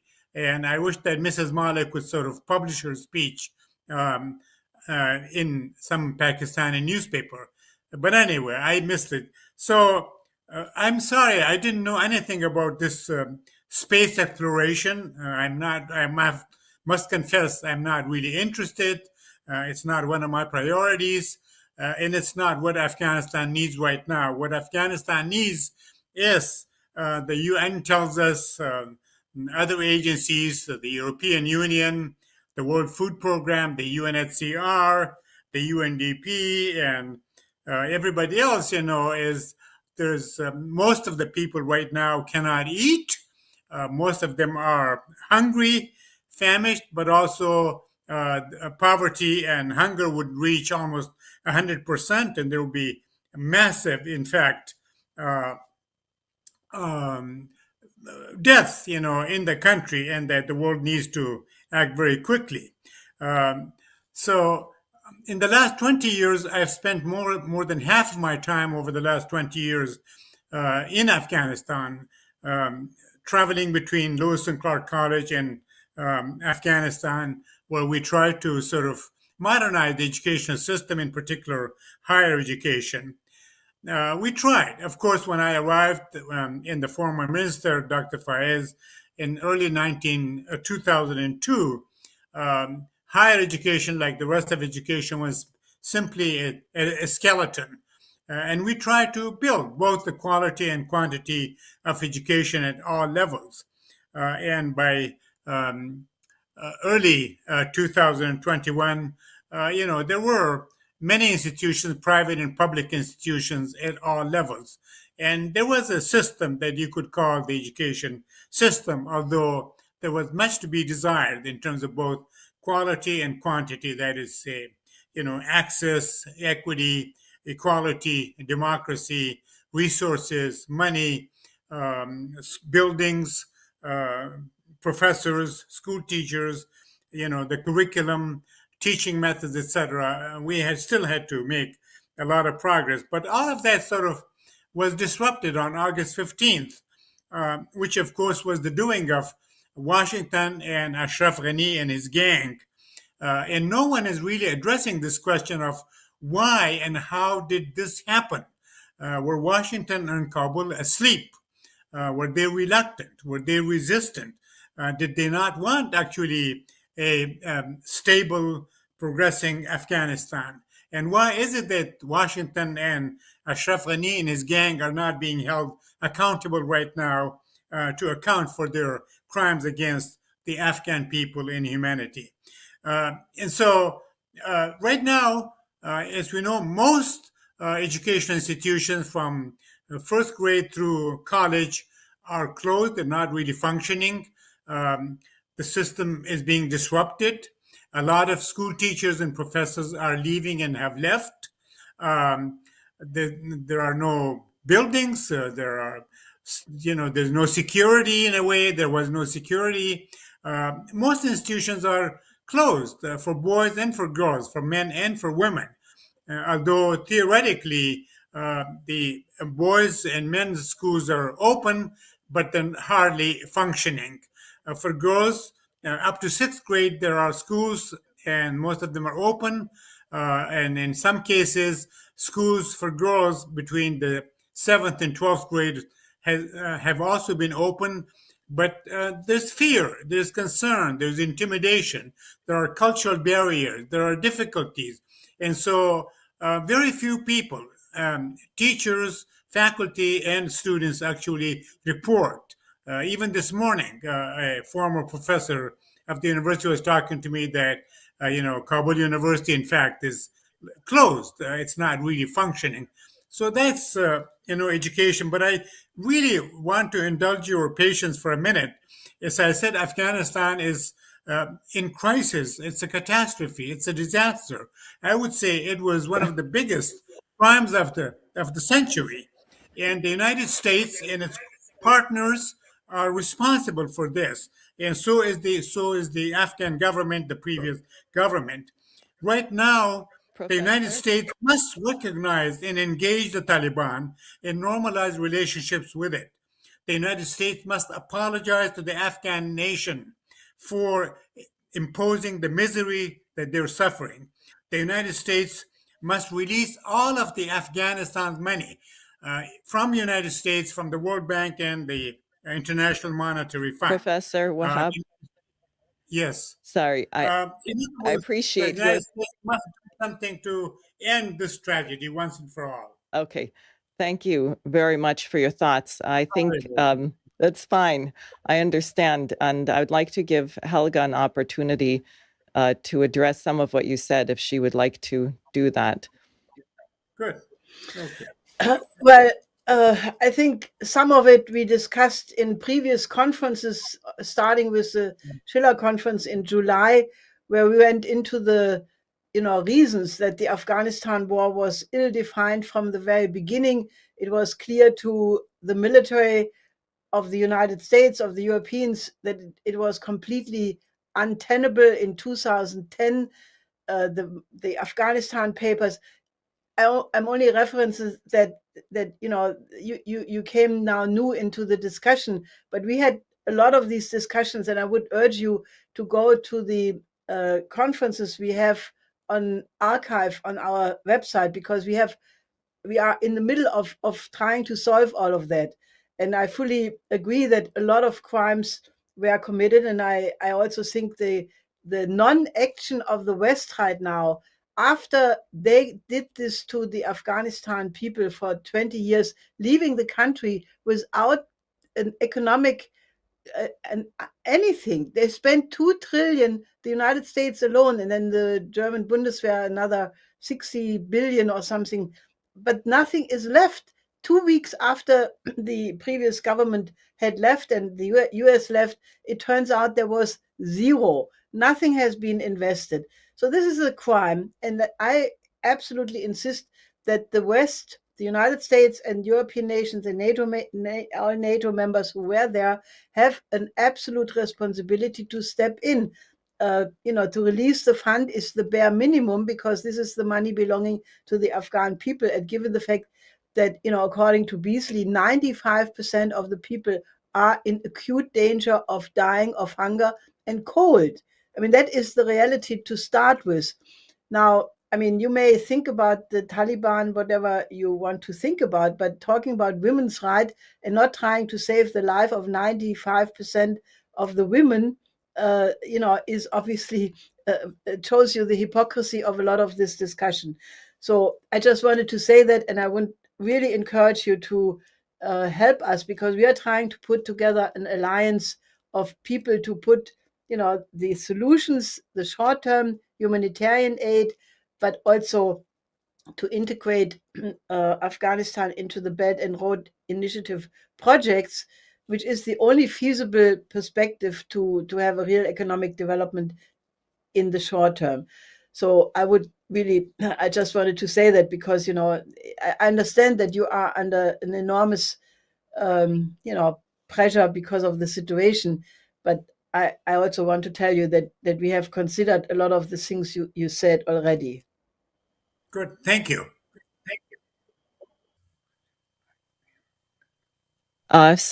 Is Jacques Cheminade still with us? I see a black screen. There he is. So I would like perhaps Jacques, who is speaking, but I can't hear you. So make sure you're unmuted. And Ola Doering, both Jacques first, if you would like to respond to what you've heard or what Robert Beltran said. Jacques, go ahead.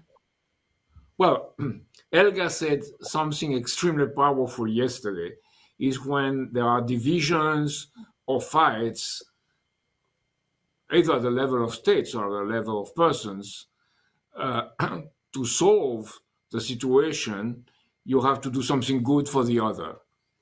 And this is a principle of the advantage of the other of the Treaty of Westphalia. Now, this, as Diane's stress, should take the form of sending immediately teams of youth to help in medical services and be trained right on the spot, or also bringing food to the starving children in these countries. But this has to be done with the teams of people are sent there who should live with the population. There are examples of so-called cooperation where people who would cooperate were apart from the population. They had been inside the population and knowing the history and progressively sharing what the population went through in its history. And it's the same, in a way, in a theater play. If you know only your part in a theater play, you make a disgrace of yourself. You have to know the part of every person in the play. And then you have a sense of the intention, the unity and the intention of the other. It's the same also in music, what's this beautiful example that you brought, which is the choral music, where many create a unity. And this unity is a principle of cross voices, and it creates this unity with the composition and intention of the other. So this advantage of the other is something that is our way, or it's a way for humanity to solve the problems where we are. And I think that people who are involved in all I showed at the beginning could step out of this universe if they have this personal sense of something which is over them and which defines what they are as human beings, creating for the advantage of the other. Thank you. Very well said. Professor Doering? Thank you. If I may, I would like to respond to both interventions. First, in the same line that we just heard, but being a philosopher engaged in global health ethics in particular for some time, I'd just like to say that the basic thing we need is honesty, a very profound and very simple virtue. Honesty and integrity in doing what we say we want and only what we can do.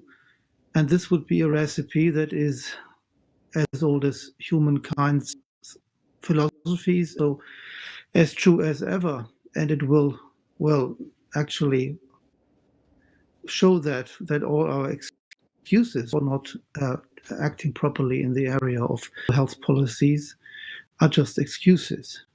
So one perhaps provocative remark I would say make, and the other is, well, when we're talking about education systems and cultures, and we hear about gods and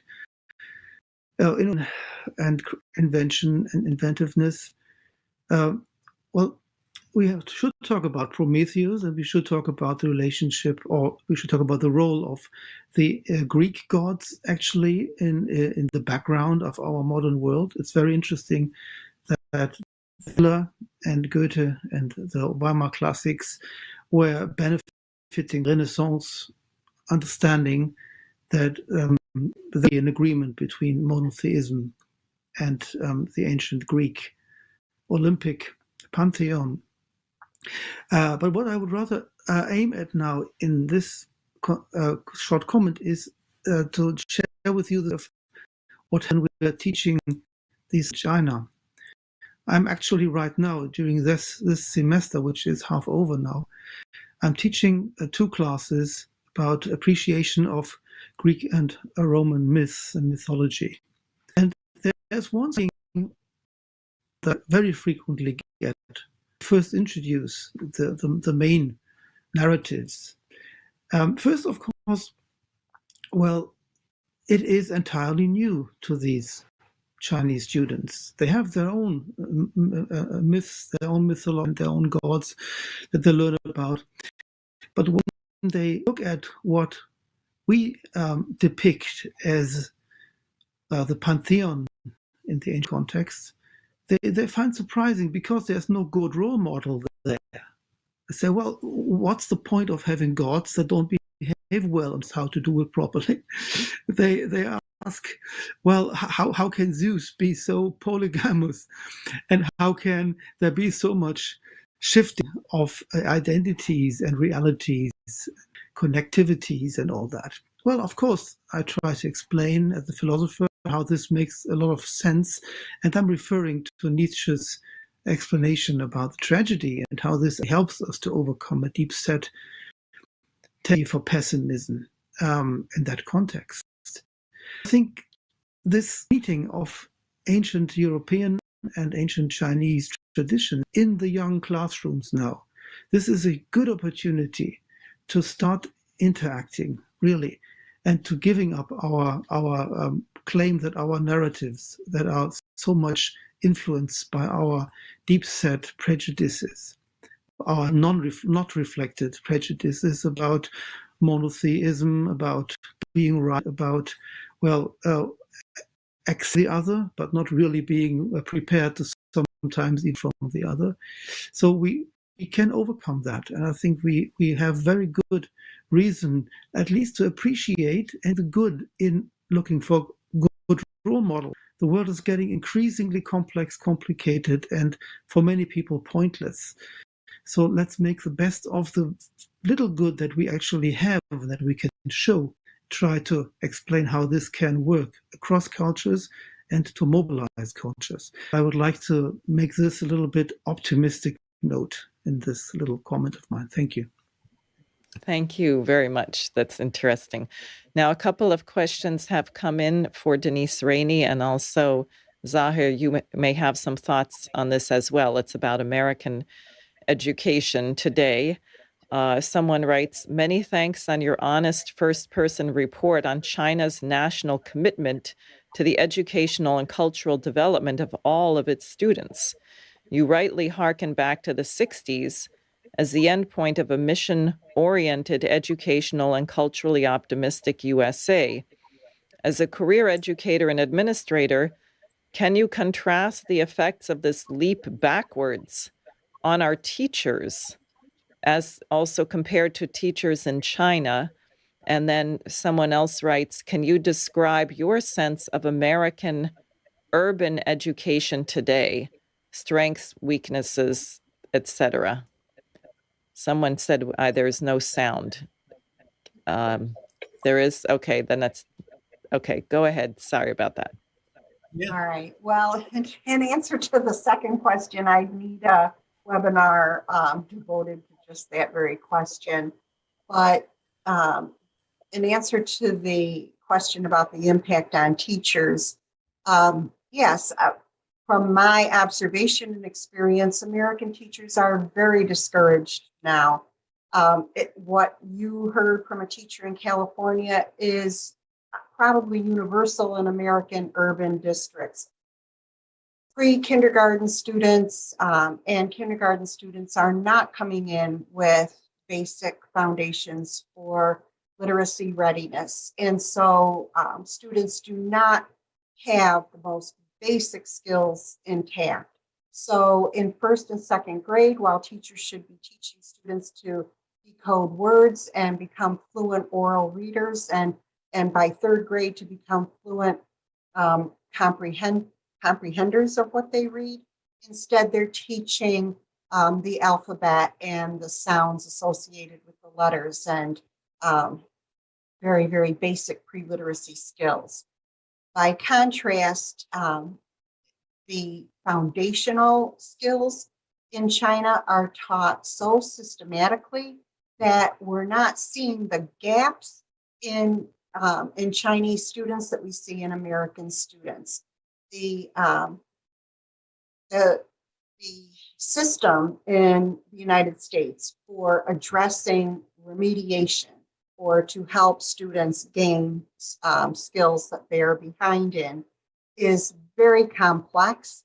The funding of American education is complex. It's different in urban districts than it is in suburban districts. And that again would take some lengthy explanation, not worth going into, but suffice it to say that what we hear, Title I funding or the big No Child Left Behind legislation, those are complicated funding and legislation systems that do not get remedial education directly to students as quickly as needed. Those sources of fundings are issued to districts through block grants and through bits of legislation that bear politicians' names, and therefore they have lots of criteria over how those services are to be delivered when the funding does make it down to the district level. Consequently, over time, the academic gap widens, seriously widens, between urban students who come in with default skills against their suburban counterparts. On the other hand, in China, the financing of education is simple, it's cut and dry, it's government funded.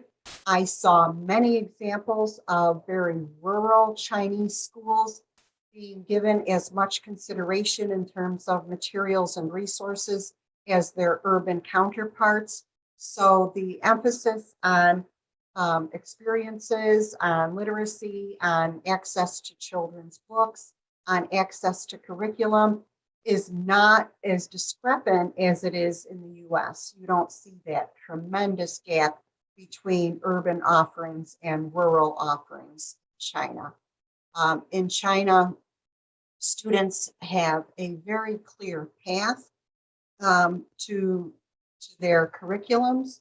And what's going on now is a new or renewed emphasis in China on classical education and teaching of the arts, not in a superficial way that we see often in American schools where elementary students or secondary students might go to a 45 minutes, 1 hour class in art once a week, or they may have an art class on their high school schedule. But art education in the US tends to be superficial, as the professor was saying. The emphasis is on product, the production of a painting or a drawing or a series of visual pieces that can be entered into a local competition or shared in some kind of a school display. The emphasis in arts education going on in China right now is not superficial in that way, but deep enough to trigger reflection on the question of what does it mean to be human? And this very essence that we've been talking about of the impact of classical education. If I am human, what is my responsibility to my community and to my nation?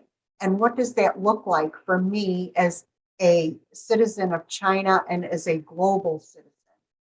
We don't have those discussions in American schools. American schools have gotten so far off track that our ability to compete academically with our international cohorts is vastly, sadly deteriorated. I think Americans, just like Sputnik was a wake-up call in the 60s, I think Americans who are constantly told that we have the best universities and the best educational system have no clue what's going on in other countries and have no clue how very, very far behind we are. And I think that in 10 years, 15 years, when Americans finally get some recognition of the fact that China will have long surpassed us in sciences and the arts, that's going to be a wake-up call. But because our media never shares what's going on internationally with other systems of education, Americans have no clue, and they assume that we are still in the forefront. I think it's going to be, well, you mentioned earlier that if you join the Schiller Institute, you will have access to an online magazine, Leonora. By the way, my favorite opera character of all operas. But Richard Black and Leni Rubinstein have written articles to be published in the next edition of Leonora. And Richard's article is a very practical look at what's going on in Chinese schools now. And Leni's is a look at classical education and the importance of bringing back that influence to American education.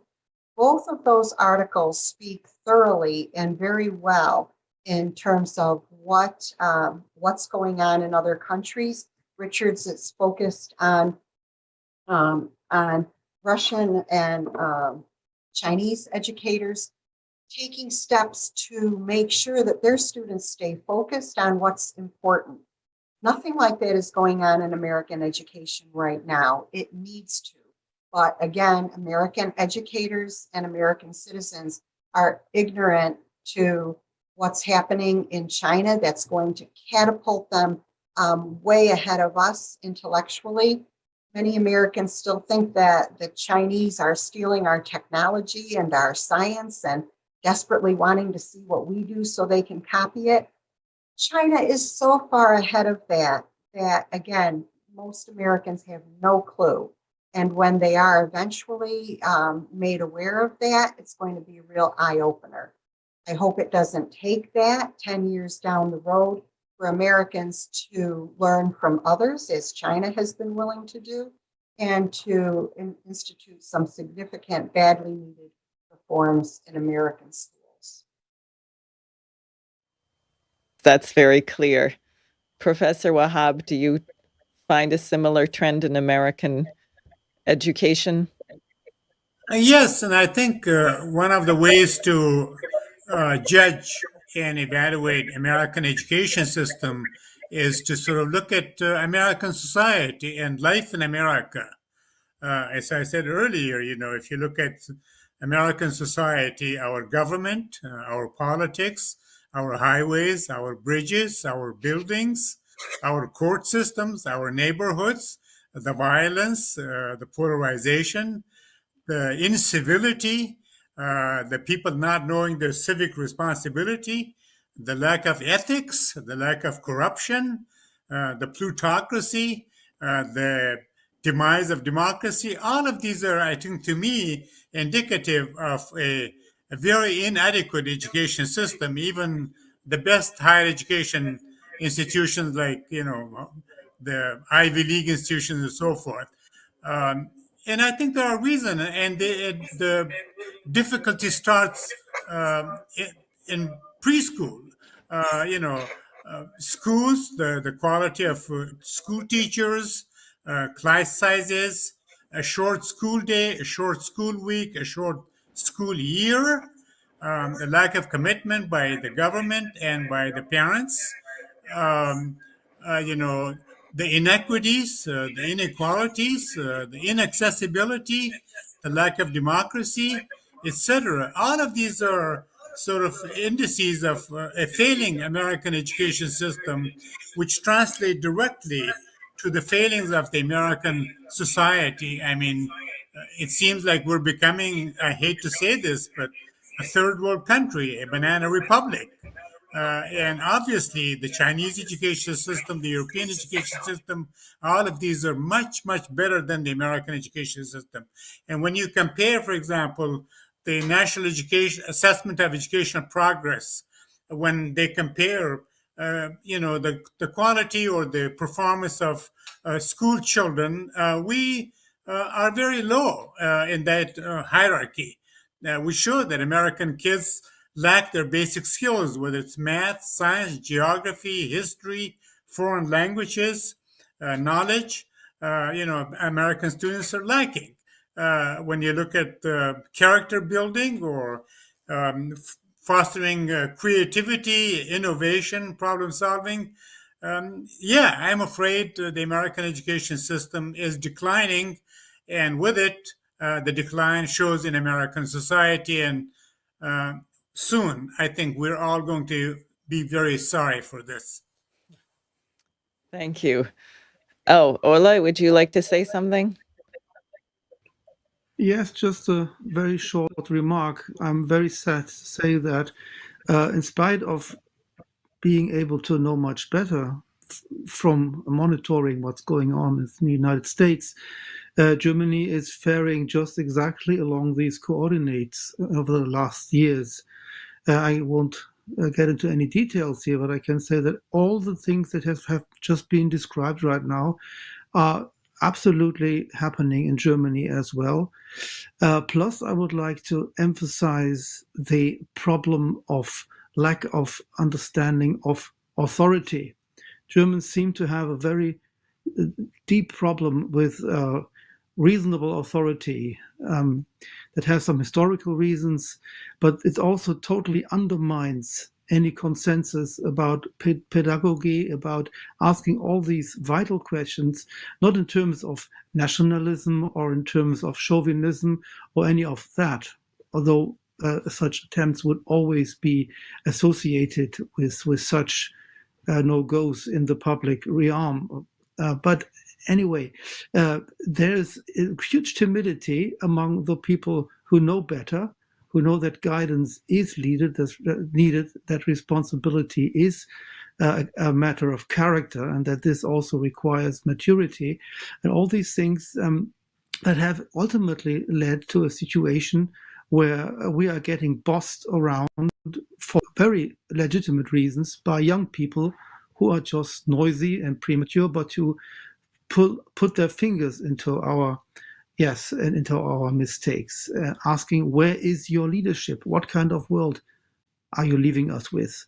So they are asking these questions, but they don't even dream of the reality that Germany has been the place where Humboldt, Goethe, Schiller, and Kant actually thrived for a long time. So this is a very sad story. But we can, of course, revive this better knowledge, even in Western countries, I hope. Thank you very much. There's a question that's come in, which I would actually like to address. And then there's a few more, and I think we'll make our closing round. I'll give the questions and people will have each an opportunity to say something. This is from Cade in Pennsylvania, who writes, with the cynical use of United States school boards as a site for increasing polarization, where can we best organize for a Humboldt style of classical aesthetic education? Jumping into these polarized battles, organizing independent charter style schools, crafting materials and seminars for homeschooling. And I would just say, as I said earlier, I think we have to get to people's morality, because as you hear from all of the teachers here, if you have a population that cannot find within their heart the ability to address the fact that we could lose tens of millions of people on this planet due to totally curable ills like starvation, then we are not morally fit to survive. Also, there's the other question of thermonuclear war, which is another moral question. Finally, on the question of education, I understand why, with some of the horrors that are occurring in public schools, where efforts are being made to keep the family out. That's what I was very struck by what Denise Rainey was describing about China, where the parents are very much involved in the educational process. In the United States, there seems to be a trend toward what Bertrand Russell called for, which is get rid of the family so you can manipulate the children. And this seems to be particularly in the case where they are working to convince children that they were actually intended to be another gender than that which they were born with. And the parents are not informed at all, and people are told not to tell them. So from that standpoint, I can understand why people would want to yank their children out of the public schools. But I would also say that if we don't have a decent public educational system, then we are finished, because one person who is well educated and has a great character and morality had better be one heck of an organizer if everyone else is completely insane and illiterate. And therefore, we have no choice but to actually restore a high standard of public education. This is part of the general welfare. We have to have public schools that function. And I know in New York City, and I imagine this is a case in many cities around the country, the schools are treated as public housing. They are allowed to go into decay.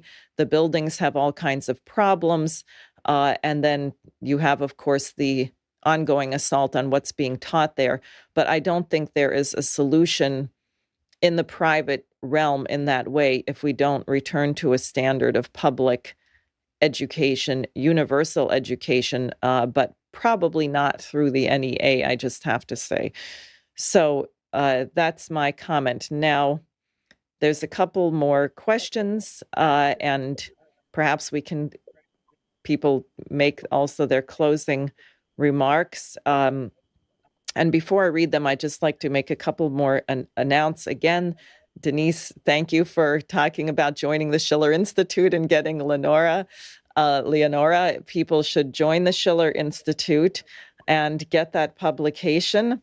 Also, I would like to say, as Megan DeBroat said earlier, we are publishing the works of Lyndon LaRouche, the greatest genius that the United States has produced thus far, and the LaRouche Legacy Foundation.org has where you can order his first book. I also feel obligated to say something right now, which is that there is an organization known as LaRouche PAC, which does not in any way represent the ideas of Lyndon LaRouche.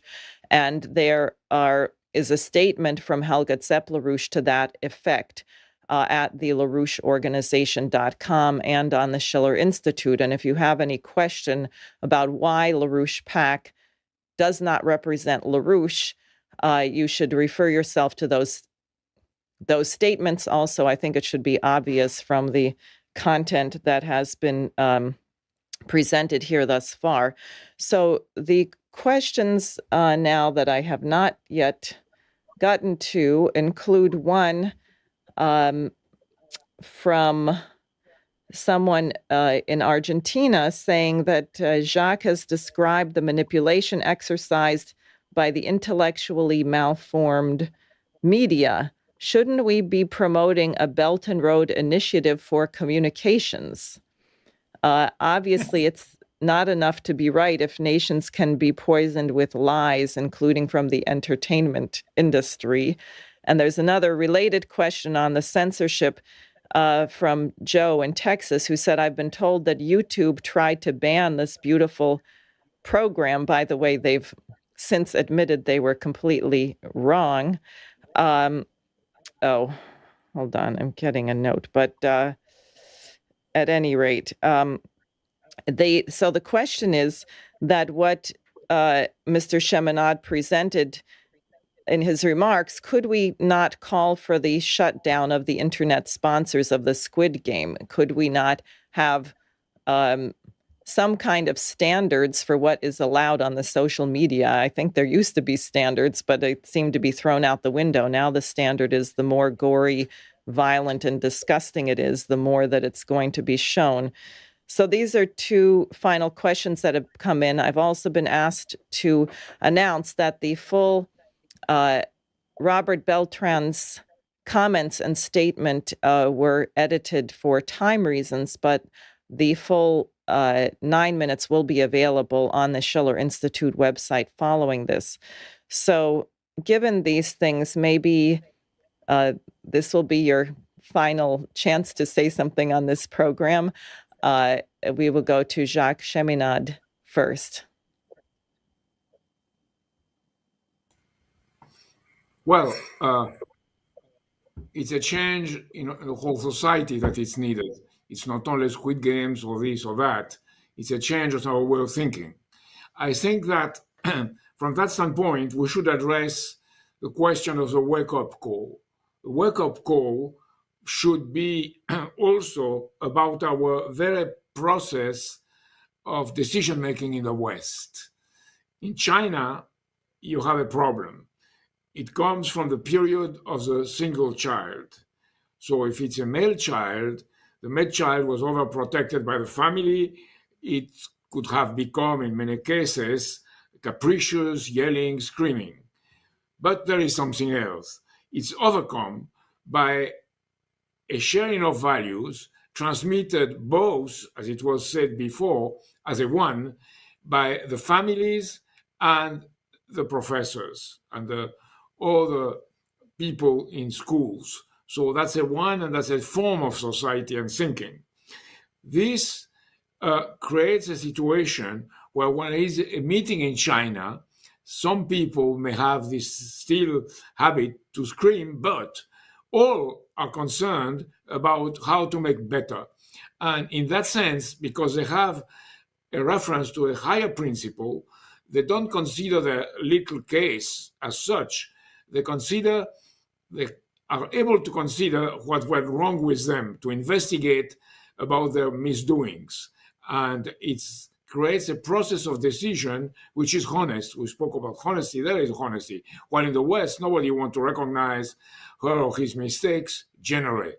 So people in this process of decision making in China are able to focus on the uplift of the social group. So the social group, and as for China, but also seeing as the destiny of humanity, is seen as a whole, while we in the West, we are divided into a series of more selves. So I think there is a lot to learn, basically, on what is far beyond the issue of video games or else. Thank you very much. Let us go to Professor Ola Doering. Yes.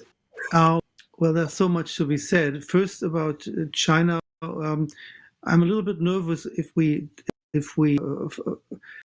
refer all the great things that are going on without paying attention to the hybrid of Chinese real culture. One factor that is a lot of the tone that is now prevailing in China regarding its national strengthening again has to do with the fact that China is in many ways Americanized, like Europe has been Americanized, but Europe has been Americanized in different ways than China has. And in China, this is for many reasons not public common knowledge. It is not so much expressed, and really think that it is the responsibility of Western countries and scholars to actually formulate as a problem, articulate in terms of an analysis of the problematic situation to see how wrong things have gone over the last 30 years regarding this influence. And I'm not nationalizing this, the blame on America. Of course, each country is responsible for what we have done here in Germany, responsible very much. But the kind of the pattern that has turning everything into a monoculture for neoliberal gains, I think this was clear here in this conference as well, that most people agree to this assessment. And the second thing, and to end with, is we really should look at the future. And the future, when we take China as an indicator for where we have to look, and the future is Africa, people.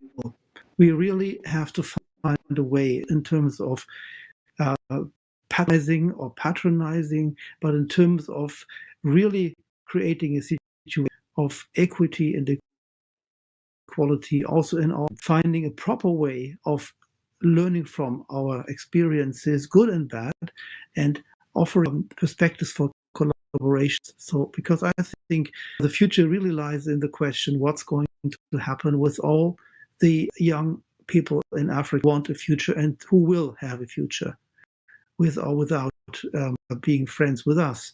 So I think China and Africa in that way really belong to the perspective of global innovation in the future. Great. Thank you very much. Some of us might say that the United States has also been Britishized, but okay, Professor Zahir Wahab. Yes, I have one preoccupation and one obsession these days. First, I'm deeply concerned and very troubled by what I see happening in my adopted country, the United States. I came here as a graduate student half a century ago. And when I look back and in the interim, I see this country declining rather precipitously. Its education, its economy, its political system, it's what's called culture, its media, entertainment, values, etc. I'm really, really concerned about, the country and my own place in it. It's very difficult to be comfortable, or feel safe or secure or at ease, whether you're watching the news, quote unquote, or taking a walk in the streets. The violence, the racism, the sexism, the classism, some of the inhumanity that I see to human beings. These are deeply troubling me, and also this country, its ruling elite, could get us into some very big um, uh, trouble and problems. So I hope that something is done, and maybe we should begin with education. Really, we should make it a top priority as individuals, groups, communities, the nation, and the government. My obsession, though, is really Afghanistan, my country of birth. We all know, and you have observed and pointed out kindly, that this is a country on the brink, and this is man made. And I say man made by the United States and its partners in crime, and with the collusion of the so called Afghan governments over the last 20 years. As you know, most people are right now hungry, they're sick, they're famished, and they could starve. It's getting very cold, and COVID-19 is very severe. The country is experiencing a drought. There's no money. There's no government. There are no schools. There are no doctors. There's no medicine. There's no heating. There's not even enough drinking water. And as I said, this is man made. There are powers that deliberately produce this situation, and I think they're morally and ethically responsible to fix the situation as quickly as possible and end my obsession. Thank you. Thank you very much. I hope also we can do that. Denise Rainey. Whoops, you're muted there. Hold. Yes, thank you. There we go. So many good points have been made and so much has been said. I don't have any outstanding wisdom to cap this all off with. But one of my biggest concerns is that Americans are ignorant, and worse than being ignorant, indifferent to what is going on in other parts of the world, not only educationally, but politically, economically, socially. If you go to Europe, it's very easy to end up in a conversation about politics, and Europeans love to talk politics and are generally better informed than Americans are about what's going on around the world. Before I left for China, people were telling me, oh, well, you know, there's no internet there and they don't have access to the web, and you're going to be cut off for the weeks that you're there. That could not have been more untrue. The administrative team and the leadership team of the principal that I was connected with used to inform me every morning about things that were going on in the United States and in the world, and natural crises or some big crime story or whatever was going on in the United States. I was being better informed about it in China than I probably would have been here. My point being that I worry that Americans need to wake up, so to speak, and become more alert about what is going on in other countries. Americans make the assumption that they know what's going on in the world and that people in other countries do not, and that could not be further from the truth. So, of course, it would start with our educational system, and volumes could be written on what needs to be reformed in American education, but it can't be done in isolation. It has to be done as a piece of overall cultural reform. And I think the first step to Americans being cognizant of that and willing to make the change is that they need to become better informed about what's going on elsewhere in the world, and less focused on the petty shows that they watch on TV and the petty pursuits that occupy their time. This institute, of course, is a great beginning to that end, but so much more needs to be done because the average American is just happily ignorant about what's going on elsewhere in the world. Thank you. I would say unhappily ignorant, because I think Americans are rather unhappy right now, but they could become happy if they would do something for the good. So I will leave it to Helga Zepp-LaRouche, our president of the Schiller Institute, to wrap up and say whatever she would like us to leave this conference with. Well, what Denise is saying about Americans not knowing about the rest of the world is an obvious fact to anybody. And in 2000, I made a speech in Washington about the new Silk Road, which we were promoting after the collapse of the Soviet Union. And the title of that speech was, and it had a lot of footage about the ancient Silk Road and, you know, the modern developments.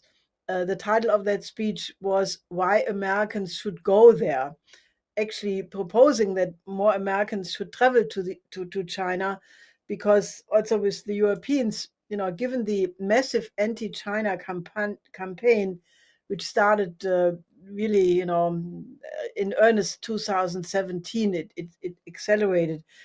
The only people who have a better view are people who are either, you know, who have lived in China, who have traveled there extensively, or are married with a Chinese, or, you know, have some other direct knowledge. And I think, you know, this is really very, very important, because you can, if people don't see that, and I think what Denise, what you are reporting is extremely valuable, because that is exactly the experience everybody makes who goes there.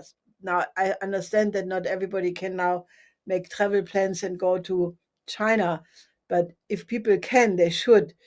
I mean, otherwise, I would really urgently point to the fact that, you know, there needs to be a reflection of why the West deteriorated to the point we are at today. And I also agree with Ole Doering that the situation in Germany and Europe is not very far behind.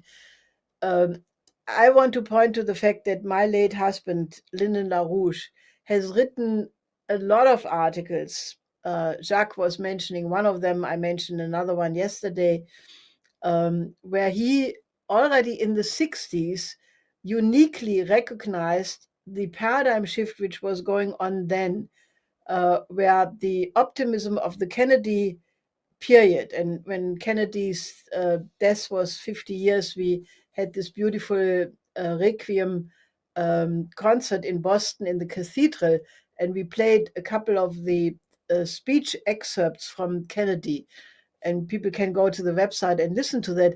It's like a different universe. I mean, Kennedy said things like, there is no limit to the perfectionability of human beings, and many more things like that, about the development of the developing countries, and just a totally different paradigm. And when he was killed and then the murder was covered up, that was the beginning of the paradigm shift.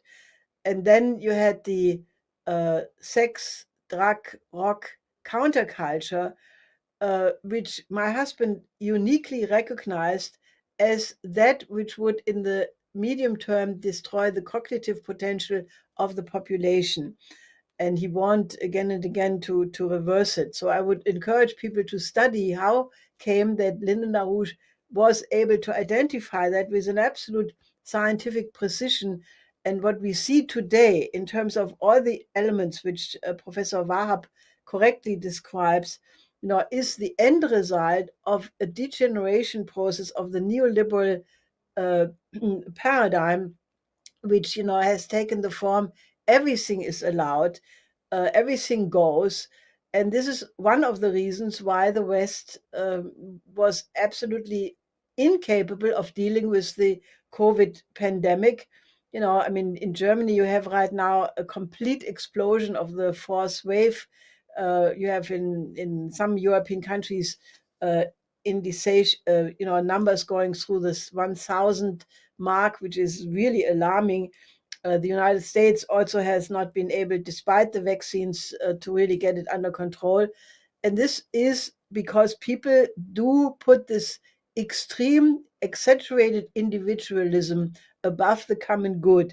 And, once people believe that they have the right to do everything and they have no obligation to make the community, the country, the nation work, then they don't take any advice, not from doctors, nor anybody else. And, these are all symptoms of the same, the collapse in education, the brutality in the entertainment media, the lack of civility, which a lot of people have observed. That is all the end result of that paradigm shift of neoliberal values, the rock, drugs, sex, counterculture, and all its aspects of it. And unless, and my husband said many, many times, he said, unless we correct that and replace that paradigm with a true renaissance of classical culture, which puts an image of man again up front, where, as Beltran was saying, that every human being is in the image of the creator. And you don't have to look at that religiously if you don't want, but that there is such a deeper ontological connection between the image of man and the conception of the universe. Hinduism, for example, is absolutely clear that there is a cosmic order which affects the way people behave. And, Nicholas of Cusa basically talks about the microcosm and the macrocosm being governed by the same lawfulness. And you find the same idea in almost every culture, that there is such a connection between the image of man and the identity of man, and the way how he relates to the physical universe at large. And I think we have to have a return to these metaphysical, ontological groundings of the image of man, and basically go back to the idea of natural law, go back to the idea of humanism, go back to the idea of the beauty in culture as that which makes culture. Schiller said, a piece of art which is not beautiful is not a piece of art. So there are many aspects about this whole question, but I think we need a classical renaissance, because if people again would have the idea that their aim is to self-perfect themselves in their life so that they can be of a better service to the country as a whole or humanity as a whole, then this would stop. This is what the Chinese are doing. They try to make things better because they think that that's right. In the West, nobody tries to make things better. People want to have more money. They want to have more this. We need this paradigm shift. And I think since we also are in the emergency, we discussed about Afghanistan. I mean, I think that is in Haiti. I could say Yemen and but I want to say Afghanistan and Haiti are the two places where that paradigm shift must become a deed and not just a word. So I would invite all of you to join with us. We have these initiatives, the Committee for Coincidence of Opposites. I really would love to get this Operation Ibn Sina going, because I think we can move mountains once a lot of people join together for a good plan. Thank you. So I would like to thank everybody who participated in this last panel of our very important conference. All the moral resources of humanity have to be called up. Mankind must be an immortal species. And I would encourage everyone who watched to make sure to catch all of the panels that you missed, if this is what you're seeing so far. And I hope we'll be together again soon, and one day, hopefully in person.